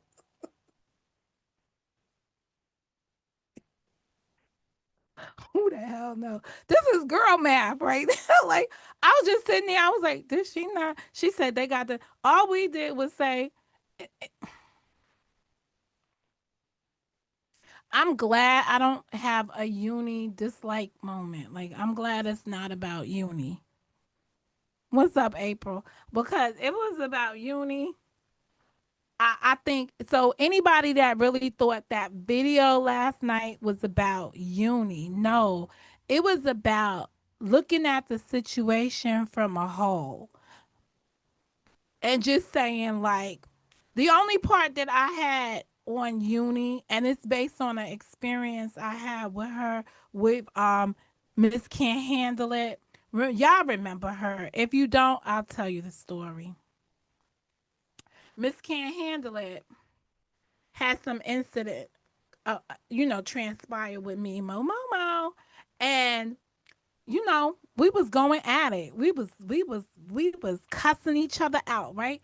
And all of a sudden, in the background, there was some little kid, her daughter, some teenager, in the background, and she started mouthing off too. And I was like, oh, that's crazy. That somebody's kid done got all up inside the mix.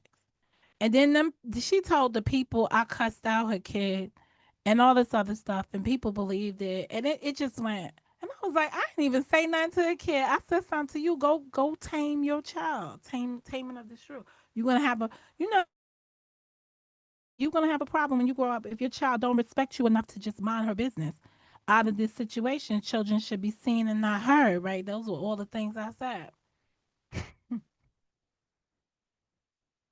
Yeah, it's beyond being cheap for the GoFundMe. First of all, what she proved to us is for content and coins, she contributed to a GoFundMe with the premeditated act of she's going to exploit the outcome at the end. She only participated in the Go Fraud Me for Faith because she wanted to be able to do commentary on it. And the first thing somebody would have said is, why are you talking about that if you ain't give no money to it? Did you contribute? So to circumvent that she contributed. You understand? Notice her numbers. Once upon a crime, she used to do everything, it was in 500s. Want to do a contest? I got $500. You pay $25. We're gonna give out an award of $500. $500. Now she's down to the 70 number. You understand? She got 7,000 in the bank. She put 70 something dollars up there for the go fraud me. And then she was gonna buy some flowers or something. Like, it's always something. Yeah, that's the first thing she said. But I'm gonna tell you right now, I wouldn't have donated because one, there was two go fraud me's, and one came from some chick who was saying that she was the best friend. And then you had people trying to promote it up here, but when you asked them, you was sucking and fucking. Why you not paying? And they was like, nah, they destroyed my reputation. I'm not doing none of that. If you not doing none of that, why should I do some of that? But I do not begrudge anybody that did contribute because a lot of people made some content off of that woman's story, right? They made some content off of Faith. So I think it's only rightfully so. Now, the people out here talking about Vonnie and the $15, because Karen talks about it when she does speak on the subject. I don't. I personally don't got nothing to add to that because it's what a person is willing to give. There were other people that gave $10 and $5. Why you not disgracing them? Some people gave not because they wanted to contribute a whole lot of money. They gave because they wanted the recognition that they at least showed homage to the decedent. They would have been better off putting together a collection and sending some flowers over there as a whole with everybody just signing a card and nobody knowing how much anybody gave. But at the end of the day, they put their name on it for whatever purposes that they wanted to put their name on it. And I myself, now, I don't have the same opinion as everybody else, but I can only speak how I saw it. Nobody's friendship to me should ever be, that should not be the case, period. Um, all I want is my kids to be left alone. If I should, when my time comes and I'm still on this internet, all I ask is to leave my kids alone. Because you want to be in a rude ass awakening anyway. Yeah. That's all I ask is just to leave my kids alone in the midst of it all. Um, but there's no respect when you're dead. If I can listen to people speaking on my parents who were never part of this internet story, in the way in which they spoke on them, that's crazy. Um, I don't know because I feel like Mimi, I feel like people here they've been verified or whatever tools that they use to identify people on this free app. And they because they have a membership, they went and took their membership or they pay for it on a monthly basis and they set a update on the been verified or whatever site that they're using. And when they receive the update, they come out here and wreak havoc on the information that they knew. They already doxed you, so they already fixed the update. And when the social security records, because that's the only thing that really indicates death, update their website at the end of the month, is when they have confirmation of a decedent. And then they come out here and they tell you, I went to their Instagram page and I found their great cousin feed. You know, I looked and I found another family member. And then when I scrolled down the family member's page, there it was, the obituary. Oh, right when I was having a wet dream.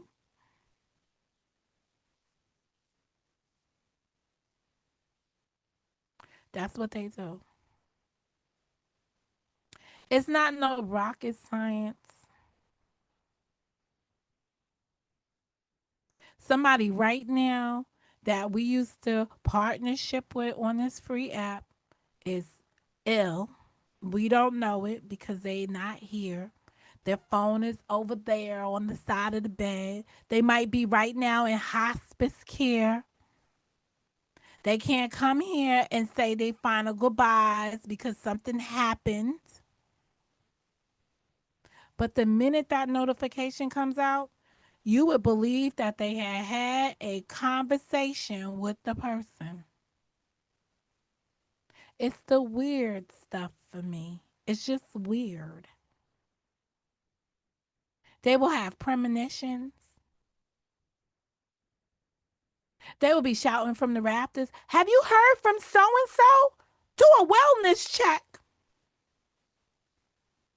The minute they start speaking on doing wellness checks on people, I just wish somebody would go down in the chat and be like, so what? You found out the person's dead? What are we doing? What are we doing here? Call them out on their inappropriate behavior. Then they ask, why? Hey, lady, why is it called the cemetery? Y'all play with people's dead folks. Period. It's not because some girl died in the freezer. Y'all playing with people's dead folks. Y'all play with things. Y'all have eulogies and funerals for people's dead folks. That's why it's the cemetery. Your channels are dormant because that's the stuff you engage in as a whole.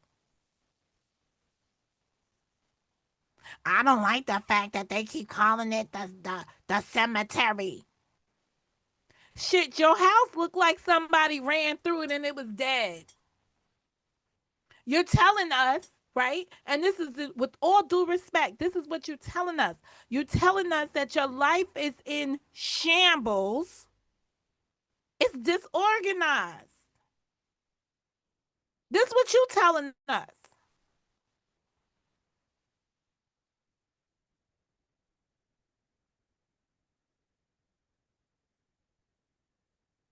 We not making fun of you because you on bad times. No one's making fun of somebody on bad times.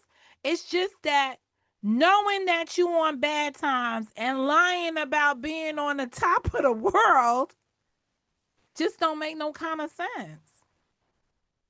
Say less.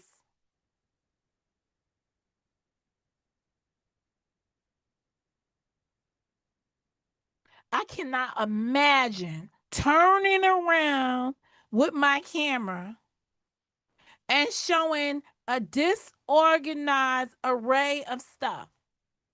No one said it was uh debris. I did call it debris though, because I think when I see things haphazardly spread all around, I consider that to be debris. But now you want us to analyze the disorganization. When I believed that night, all I did was decided to look at what was there. How many shoes somebody had on the floor. This the Kanika community. Y'all was up there analyzing a girl walking through a freezer, disappearing between walls, Y'all was inside the refrigerator finding ice cubes in the ice cube machine, looking through Irene's glasses to see if you saw an image of another person over there. If you give somebody a jungle gym filled with debris, what did you expect them to do?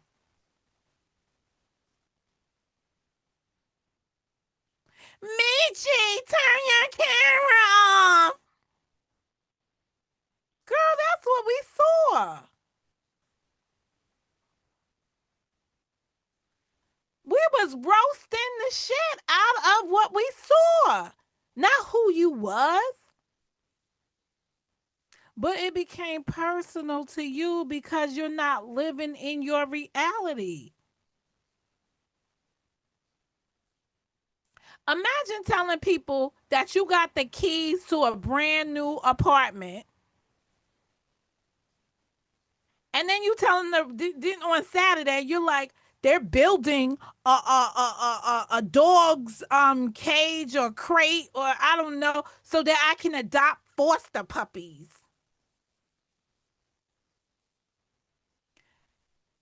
So you just showed us a haphazard living room studio apartment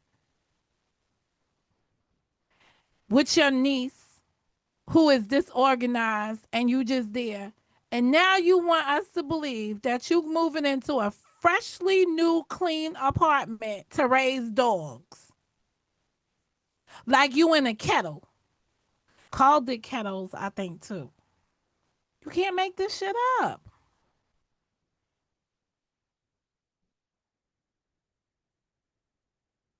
You cannot make that shit up.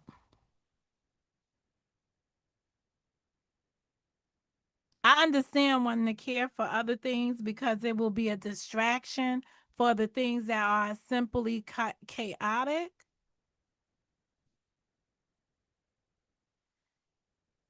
I don't know. I just heard that. I was like, why are you even telling the world anything else about what you doing in an apartment? Girl, grab the keys, purchase the bed, put it inside there, get the stuff out of storage or scrape up your belongings off the floor in your niece's apartment. Get over there inside your own thing. Go live. Show us your yellow dress and blue socks inside your new apartment, walking around the clean floors, at least for the first day. Go look outside and see the snow. Come back. Life is over. That's behind you. You in a different place. If it's the reality.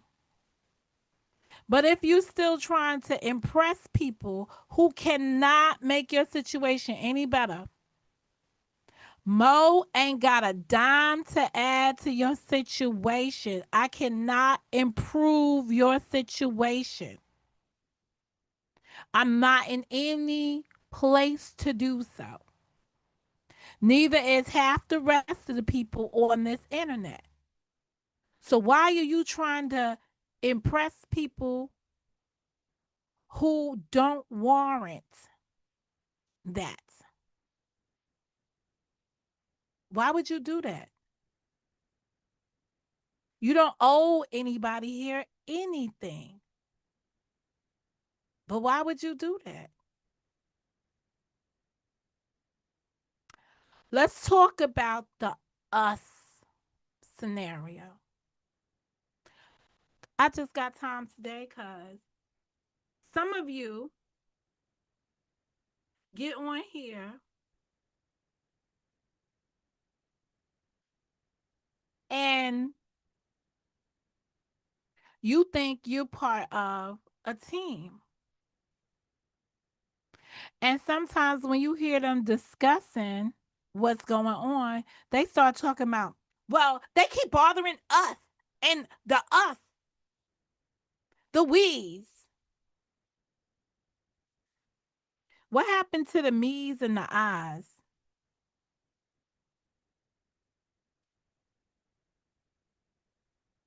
You came into this world For the most part, unless you're a twin, by yourself.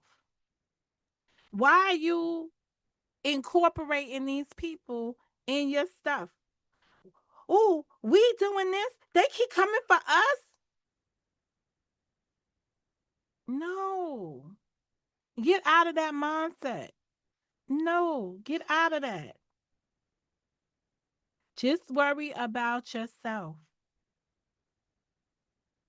Because no matter how much you believe that these people are loving on you, they're actually not. They're waiting for your demise. They're just waiting for the shit to hit the fan. That's it. That's everything. There's no room for us and me. Own your destiny.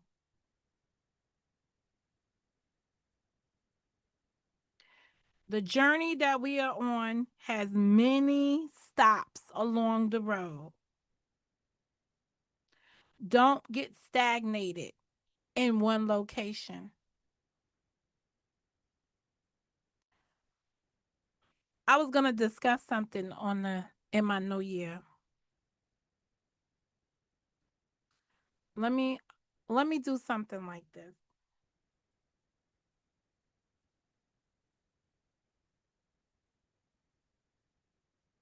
I'm writing something in the chat.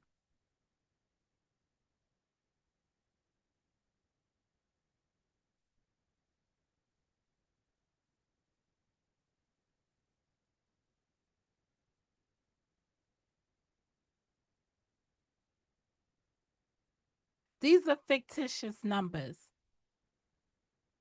It's 1964 to 2020. I gave it a super dash between it. A lot of people have these numbers.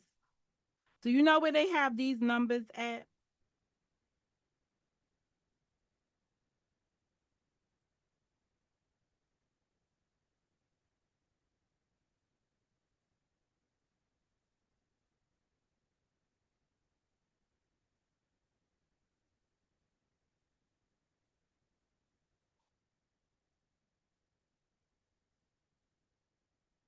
Oh, y'all all silent now? Nobody knows? I'll put a poll up. 1964 to 2020. This is the cemetery. Somebody has those numbers on their grave. That's their story. It began in 1964 and it ended in 2020.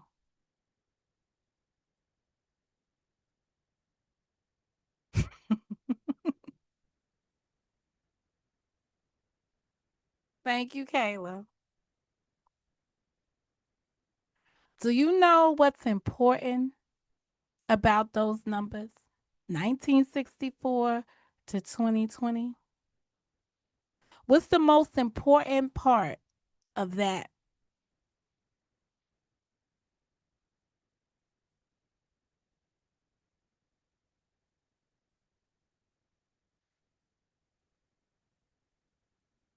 And that's somebody that was here for 56 years. And if it happens to match anybody's obituary, it is not what I intended to be. Damn, Mimi. Darn it. Sorry, y'all. The dash is what they do in between those numbers. That's all that matters. Any time before you get an end date, the only thing that matters is what you do between the dash.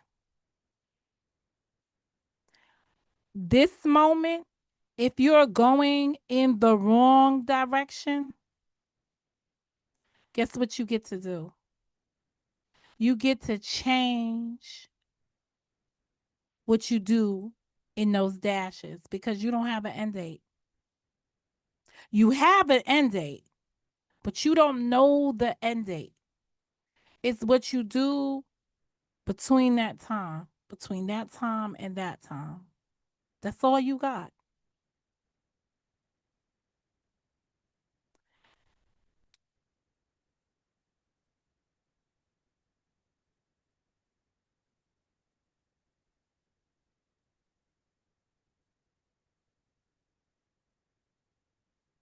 This is what my YouTube channel looks like. It was born in 2018 and it's here in the present. But the only thing that matters is what I do between that period of time in the dash.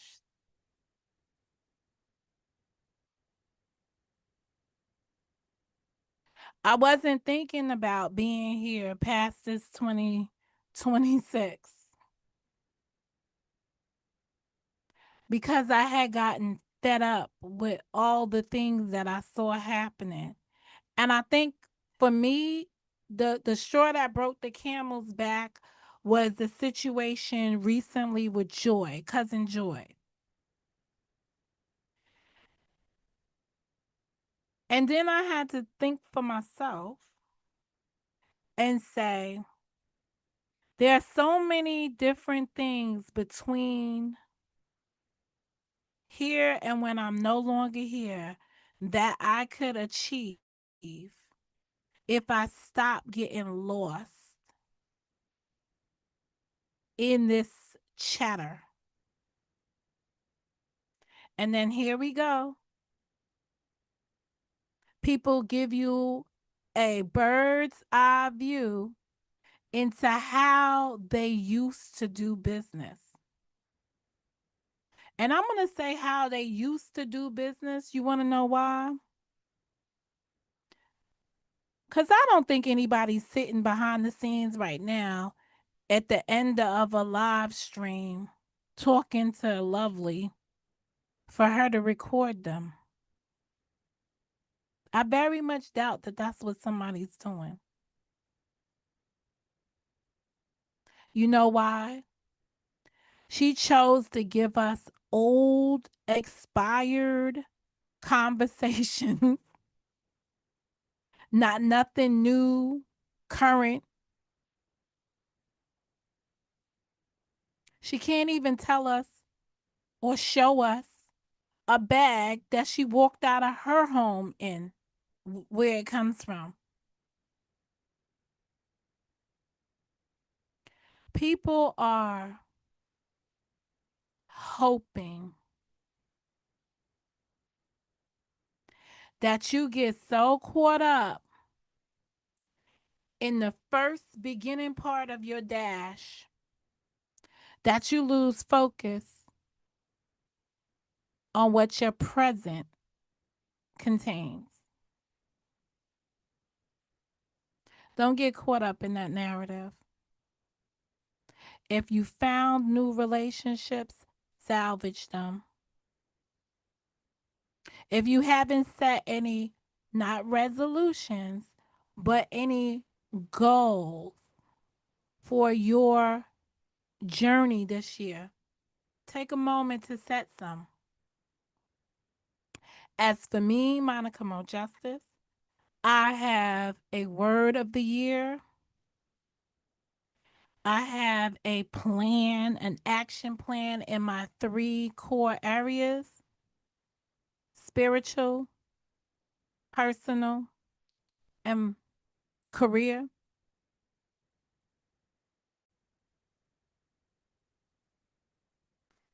I encourage you to do the same. We've only just begun. You do not have to continue to be worrying about what happened at the beginning of the dash. I'm all set. I'm ready. I'm looking forward to my channelversary. It's my channelversary. Do you know what today is? Wait a minute. To me, these platforms feel like a LARP. Bye. I'ma stay in the lounge. When I was teaching Bible study at church, I asked the ladies to write their own obituaries because I wanted them to think about what people would say about them after they have left this world. You know what, Mimi? I don't know how long you've been here with me, following the Mo Justice story, but who was it? There was a lady in my life. Her name was Miss Jackie, and she passed away when I lived in the project. Miss Jackie passed away, and I think it's the first funeral in my adult years that I helped planned out. Right, so we're talking about I was in my 20s when she passed away, and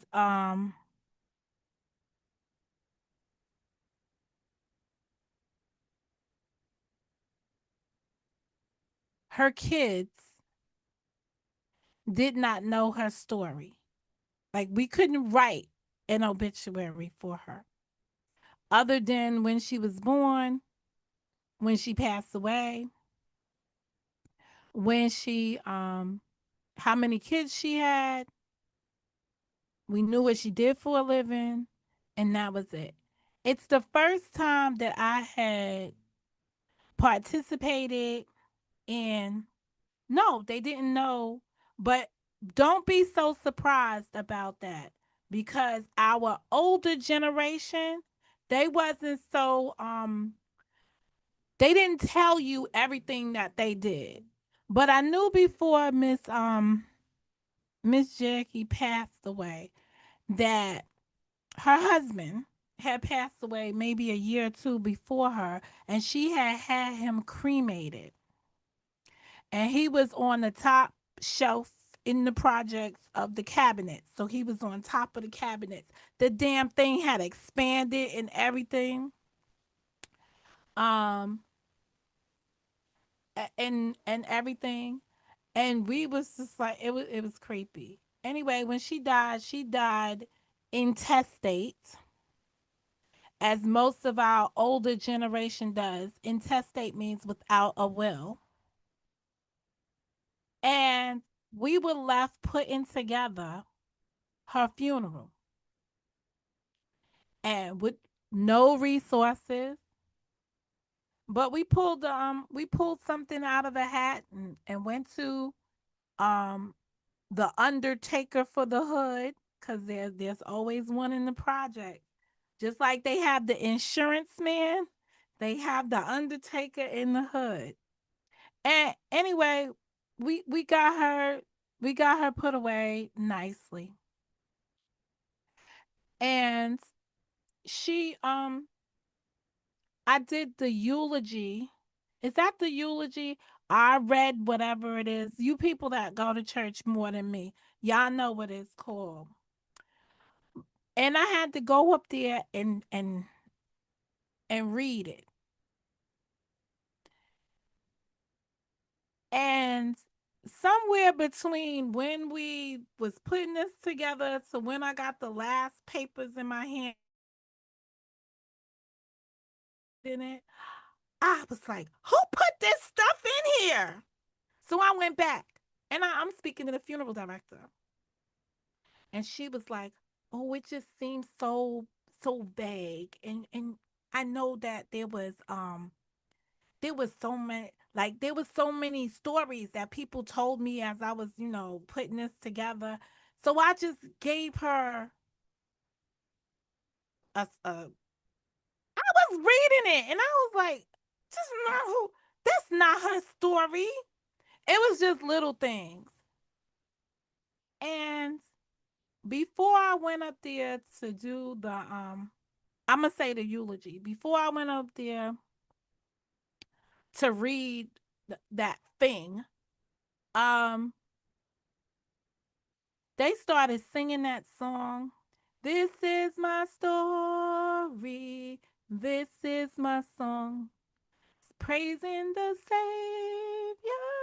So I was like, and I was sitting there in the church and I said to myself, I said, "Self, you know, you cannot go up here and read this fictitious thing about this wonderful woman that loved, not only have been living there a couple years because of her pureness, her directness." I went up there and set the record straight. I read what we originally read, and that was that. But I always feel like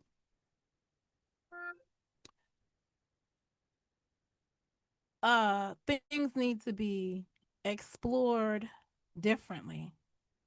And I endeavored from that moment on. I went home to my what do you call that? My gateway computer. And I went up in there and opened me up a page and I wrote my obituary. And I have updated it through the years when different people have passed away to include different things about me. But yeah, I got one written for me. I don't want my children to have to go through that pain. But earlier today, when I listened to people talk about, I didn't even know Yvonne had said all this stuff allegedly about my existence. I was saying to myself, I said, oh my goodness, these people on this internet, they try to go at your stuff the best way they can, try to make your story the best way they can.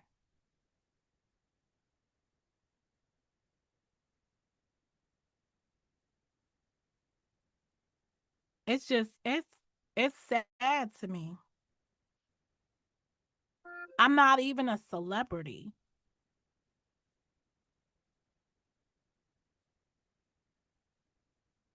I only wrote one for my mother because my mother was Catholic. And I felt like during COVID, and I said this to people that was around during that time, I felt like she didn't have her last rites as she would have had as a Catholic. I had my own bias about it, but somebody came down there and gave something over my mother, and we was like, that's a negative. We'll make sure that she goes to the church that she attended and she gets the right blessing out of here. And that's it. For my father, he didn't even want a funeral. So, in respecting his wishes, he did not have a funeral. But there was some nosy people that that wanted to see. You understand? It's always easy for people who don't take care of their loved ones,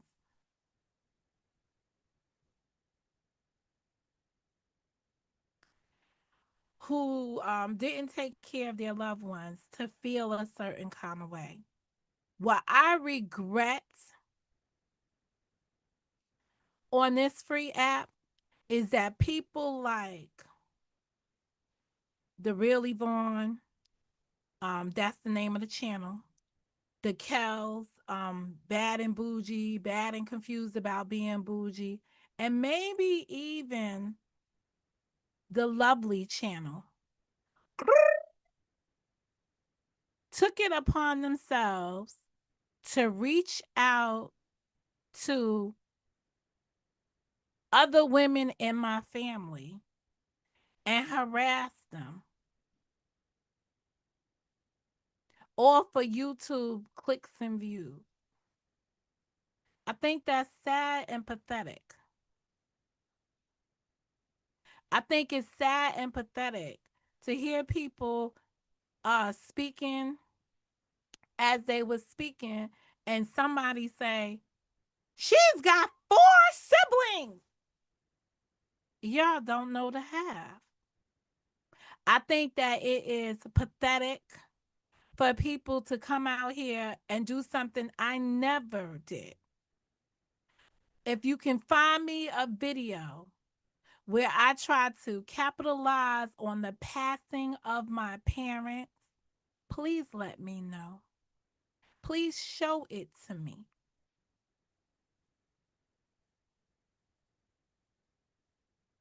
I am the oldest child of my mother and my mother's family. I am second to last daughter of my father. And I handled both of my parents' business without a go fraud me, a go fund me, or a go ask anybody for anything me.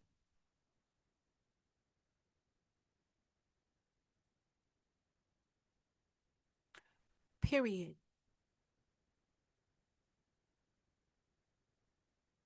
To sit up here and say, lovely, Monica got a Louis Vuitton bag on her dead daddy was disgusting. When you can't even tell us what that dead bag that you had on your shoulder the other day was or where it came from. I'm just gonna say that. You're gonna say that because you can just be mean spirited. A kindred hatred for something that you do not know anything about. My father passed away. There was 1 month. He had a whole quarter. 3 months passed by, and y'all did not know the wiser. None of y'all on here. I didn't come here. I didn't shed a tear on here. One day I was sitting on my live stream educating people, and I said something to the effect, y'all need to get y'all um estate planning in order. I was talking to my best friend, and her dad is buried where my parents are. Just because it's the truth. So I just came out and said it. Remember, it's a whole quarter after I done buried them. It's almost a year after my mother has been buried for a year that I was on here saying that because, of course, the cemetery sent us some paperwork and was like, if you would like plots next to so and so, these are available. And I was like, and I spoke to my best friend from childhood. Her dad is buried there, and her husband is buried there. And they're down the road from my parents. And she was like, well, I'm going to be over here. So maybe you should look for it. So she's planning for us to be together down the road because we've been down the road from each other since we were 5 years old.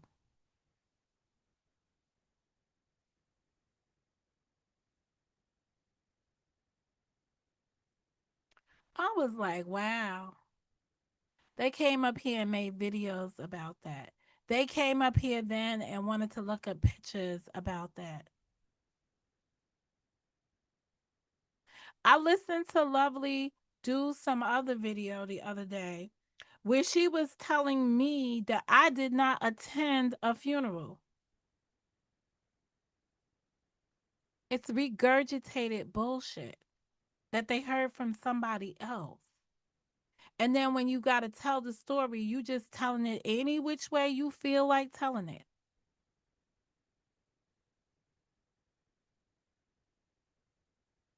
It's not a factor of listening to her.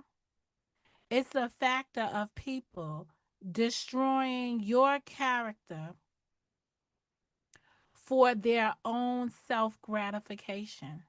It's the craziest thing. She was up there. Don't tell me that Monica Slowbuckets is over here lying about her life. No, I don't have to lie about my life. I don't owe anybody but my children anything because I'm not beholden to others. I'm not asking others to provide for me. Lovely. You are asking others to provide for you. You believe they owe you something. I don't see life that way. I believe that I'm a self sufficient person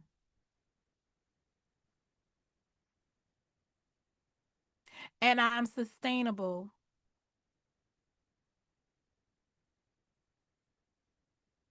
Now, if I need to become your content because you are falling apart at the seams and don't have anything else to talk about, I don't know what else you're going to do. I think some people were wrong in how they handled things, but I can't correct them. I think that you received some of the story and you received, well, I don't even think, I know that you received some of the truth. And then y'all just filled in the blanks, however which way y'all could do it in a back chatty that you let us all listen to. How y'all just make up the storylines before you come out here and put them on the live stream. It's disingenuous, but it is the behavior that y'all engage in. And yesterday, you released evidence of it. You showed us how that conversations emerge, what the thinking process is. And if people did not realize that you were recording them at those moments, you showed them how you violated their trust and never cared anything about any of the people you were speaking with. You were willing to weaponize their private conversations for one day you to make some content and collect a couple of coins. I'm not that important. Karen used to say, Monica, when we become these big YouTubers, remember when they kept saying, when we become these big YouTubers, these are the stories that they are holding on to, hoping to capitalize off of you.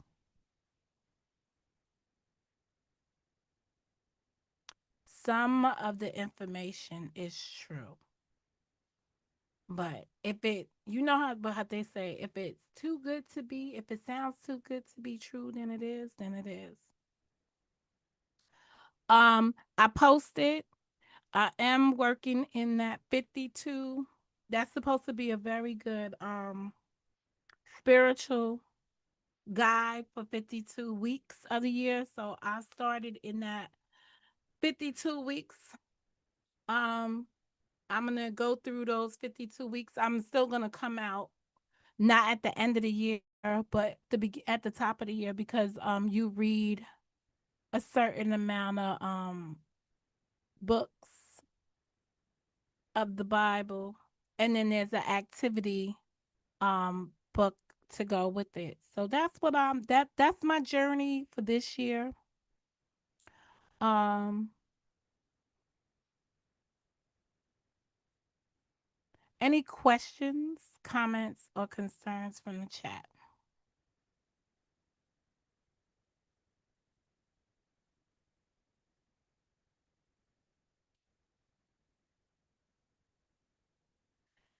Ugh, I gotta listen to something. Somebody is gonna be like, I would never speak about my life on there ever again. It's my channelversary. Do you know what Thursday is? It's my channelversary. I'm up here. I gotta figure out if I want to make a song for my channelversary. Um, and I just want to walk y'all through the lyric to the cemetery. Because I didn't make it. I didn't make no song talking about any particular person. I made that song so that I can speak on the issues surrounding the cemetery and people would know unequivocally that this is where we are at that moment. I thought it was imperative that put that to I put that to paper. So I didn't talk about nobody in particular. It's not inspired by anyone.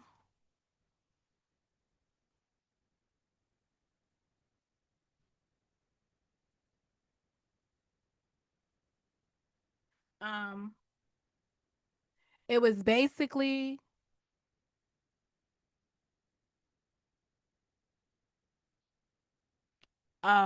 built on the experience.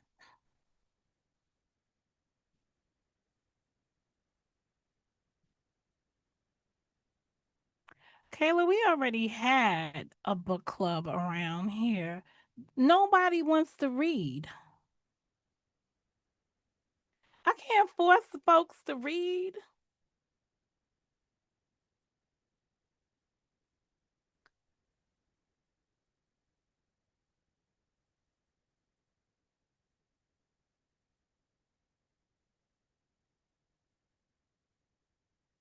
I did that.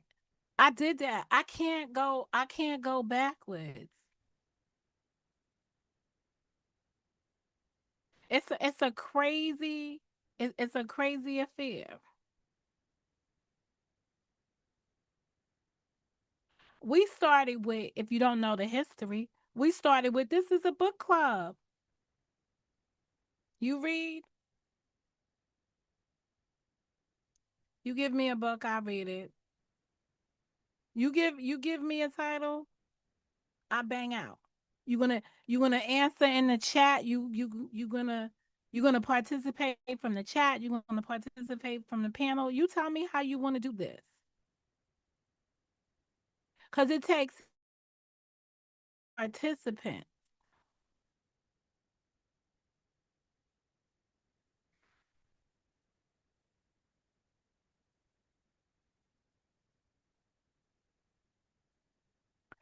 I haven't decided what I wanted to do. Um,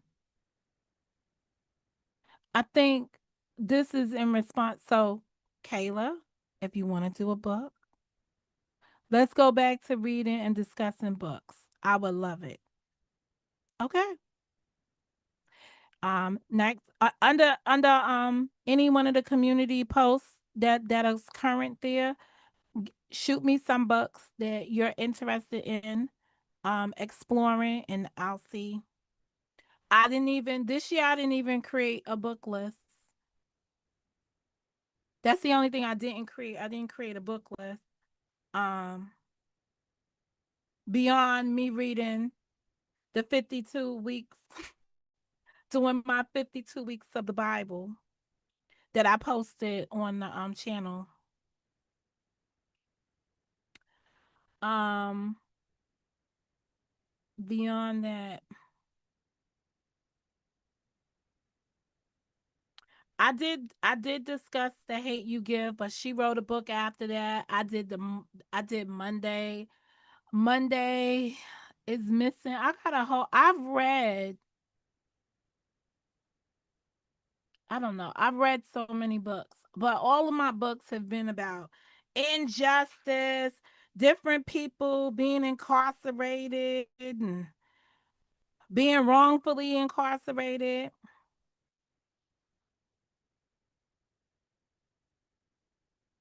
So I put the book up there on the community wall. I put the book because I don't have it with me in the room now, but it's I believe it's a black author. Do not quote me on that. But if it's not, it's the I did the thinking. That's a believe. That would have religious undertones about being a believer. I actually was gonna reread this book. I'm reading two books currently. Chaos. You can be the happiest woman in the world. Oh, that might be of interest to me. You can be the happiest woman in the world. Mm,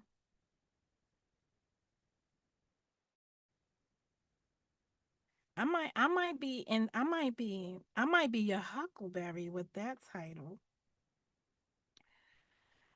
Um, I'm gonna look it up. But I just purchased that other book.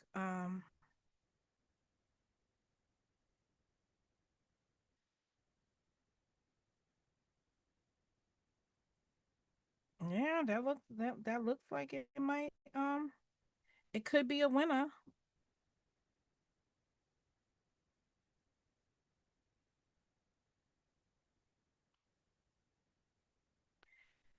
It definitely looks like it could be a winner.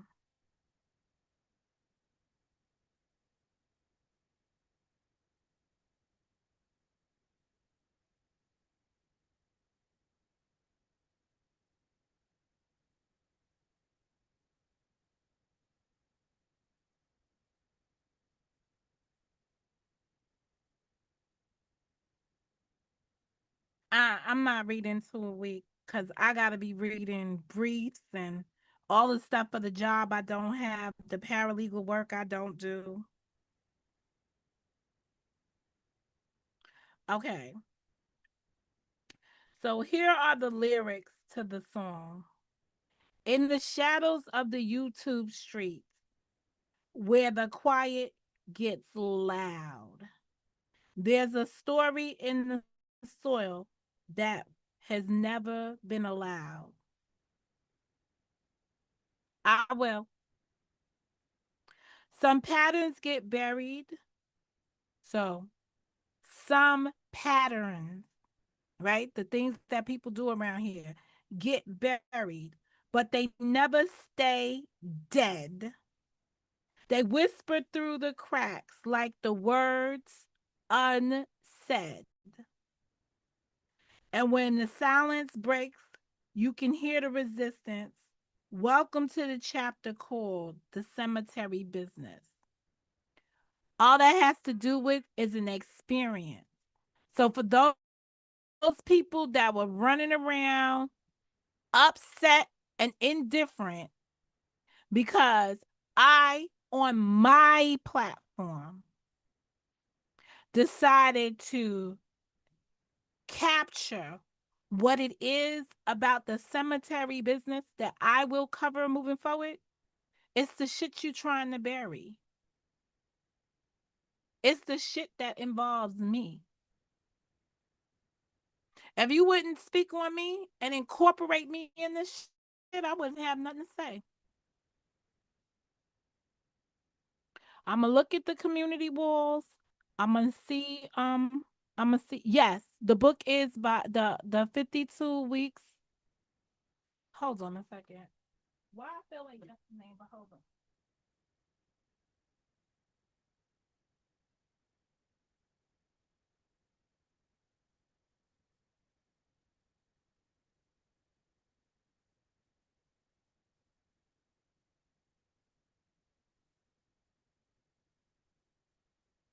Okay. So there's doctors around here. Um, that's a great idea. Thank you. Um, so the Bible in 52 weeks, a year-long Bible study for women. Sorry, men. This is for women. Is by Dr. Kimberly B. Moore. So now let me look up this other book. Um, You Can Be the Happiest Woman in the World.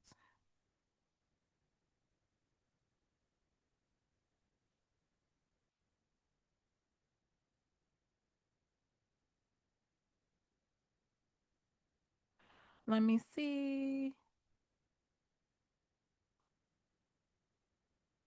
Oh, it looks dark.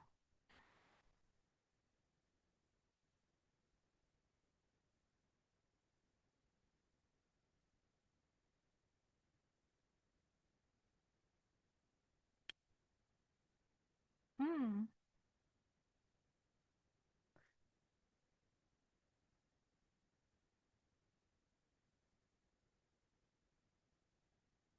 Well, I'm gonna tell you what it's not. It's not on. It's not. Cause I remember when Logic tried to get me to read people's dog food books around here, and didn't even tell me. Can you imagine? Let's keep it jiggy. Can you imagine if I had read Lovely's book and then came out here and reviewed it? If I think that woman hates me now, she would hate me more. And the only reason why I could not read her book was because the it was so the grammar was so horrible in it. And the storyline had it didn't even make sense. It's as haphazard as the streams that she tries to put together when they throw stuff together. Having twin daughters that are basketball. The one that plays basketball good makes the team, doesn't make the team, but the one who doesn't play all that makes the team. It's so. Ugh.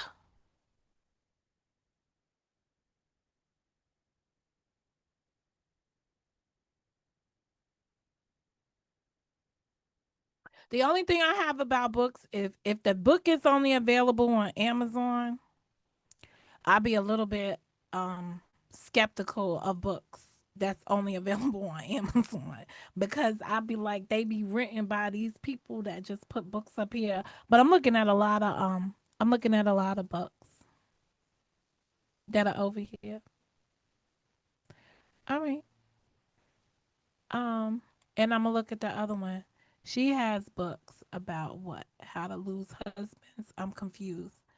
Um I don't know. That seemed like it was supposed to be about teenagers navigating life, right? High school challenges, whatever would be high school challenges. I think there was no. I think the other book was like, don't quote me on this, but I feel like it was about not about a husband. It was about oh my goodness. If it wasn't about a husband, it was about daddy issues. It had something to do with it had something to do with a daddy. Um but these people on this internet went over there to read the book, and they went ham on her comment section. But real people who purchased the book, they wrote reviews, they critiqued it, and they get I think it was accurate critiques.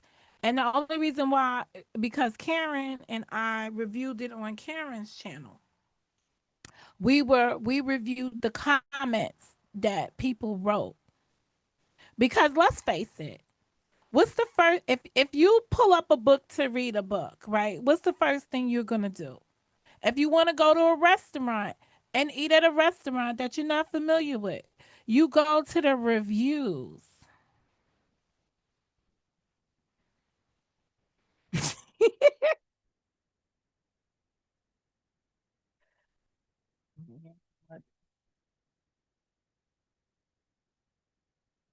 I don't remember the name of the book. I just remember the context of the book having to do with a father. Happiest woman in the world. I'm gonna go see if I find this in Walmart. But it's on Amazon.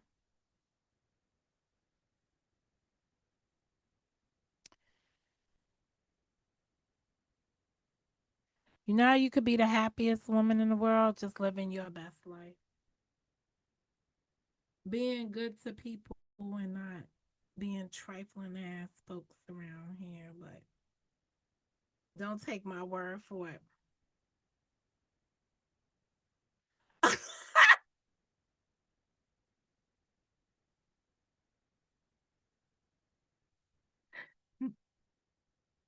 No, she my daughter pulled it up. Yeah. I don't know. I don't even remember what the name of the book was about the two girls going to school. And that's it. I mean, at the end of the day, she definitely, Lovely definitely tried to dip and dab her,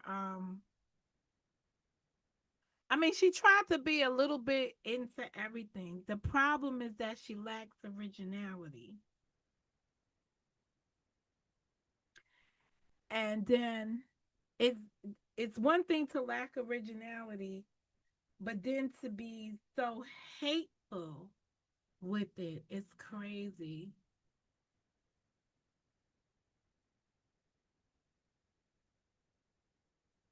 So, that's the only thing I can say. I mean, I wish that she would grow up. You know, this is from the day I met her on the Tommy Sotomayor panel, and I was like, growth where?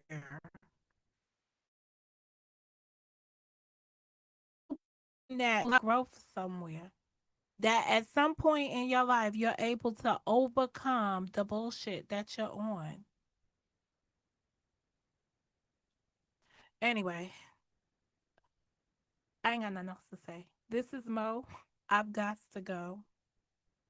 Enjoy the rest of the week. I'll be back when it's my channelversary. Do you know what today is? It's my channelversary. Um, and that's about yeah, that's about it. If y'all really want to embark on the books, I'll travel that road one last time in year 8.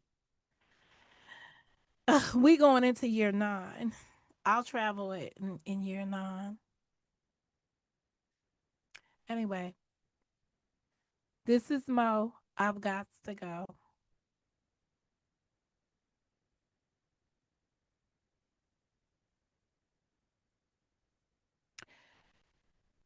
Do you know? It's going to be on Thursday. Do you know what Thursday is? It's my channelversary.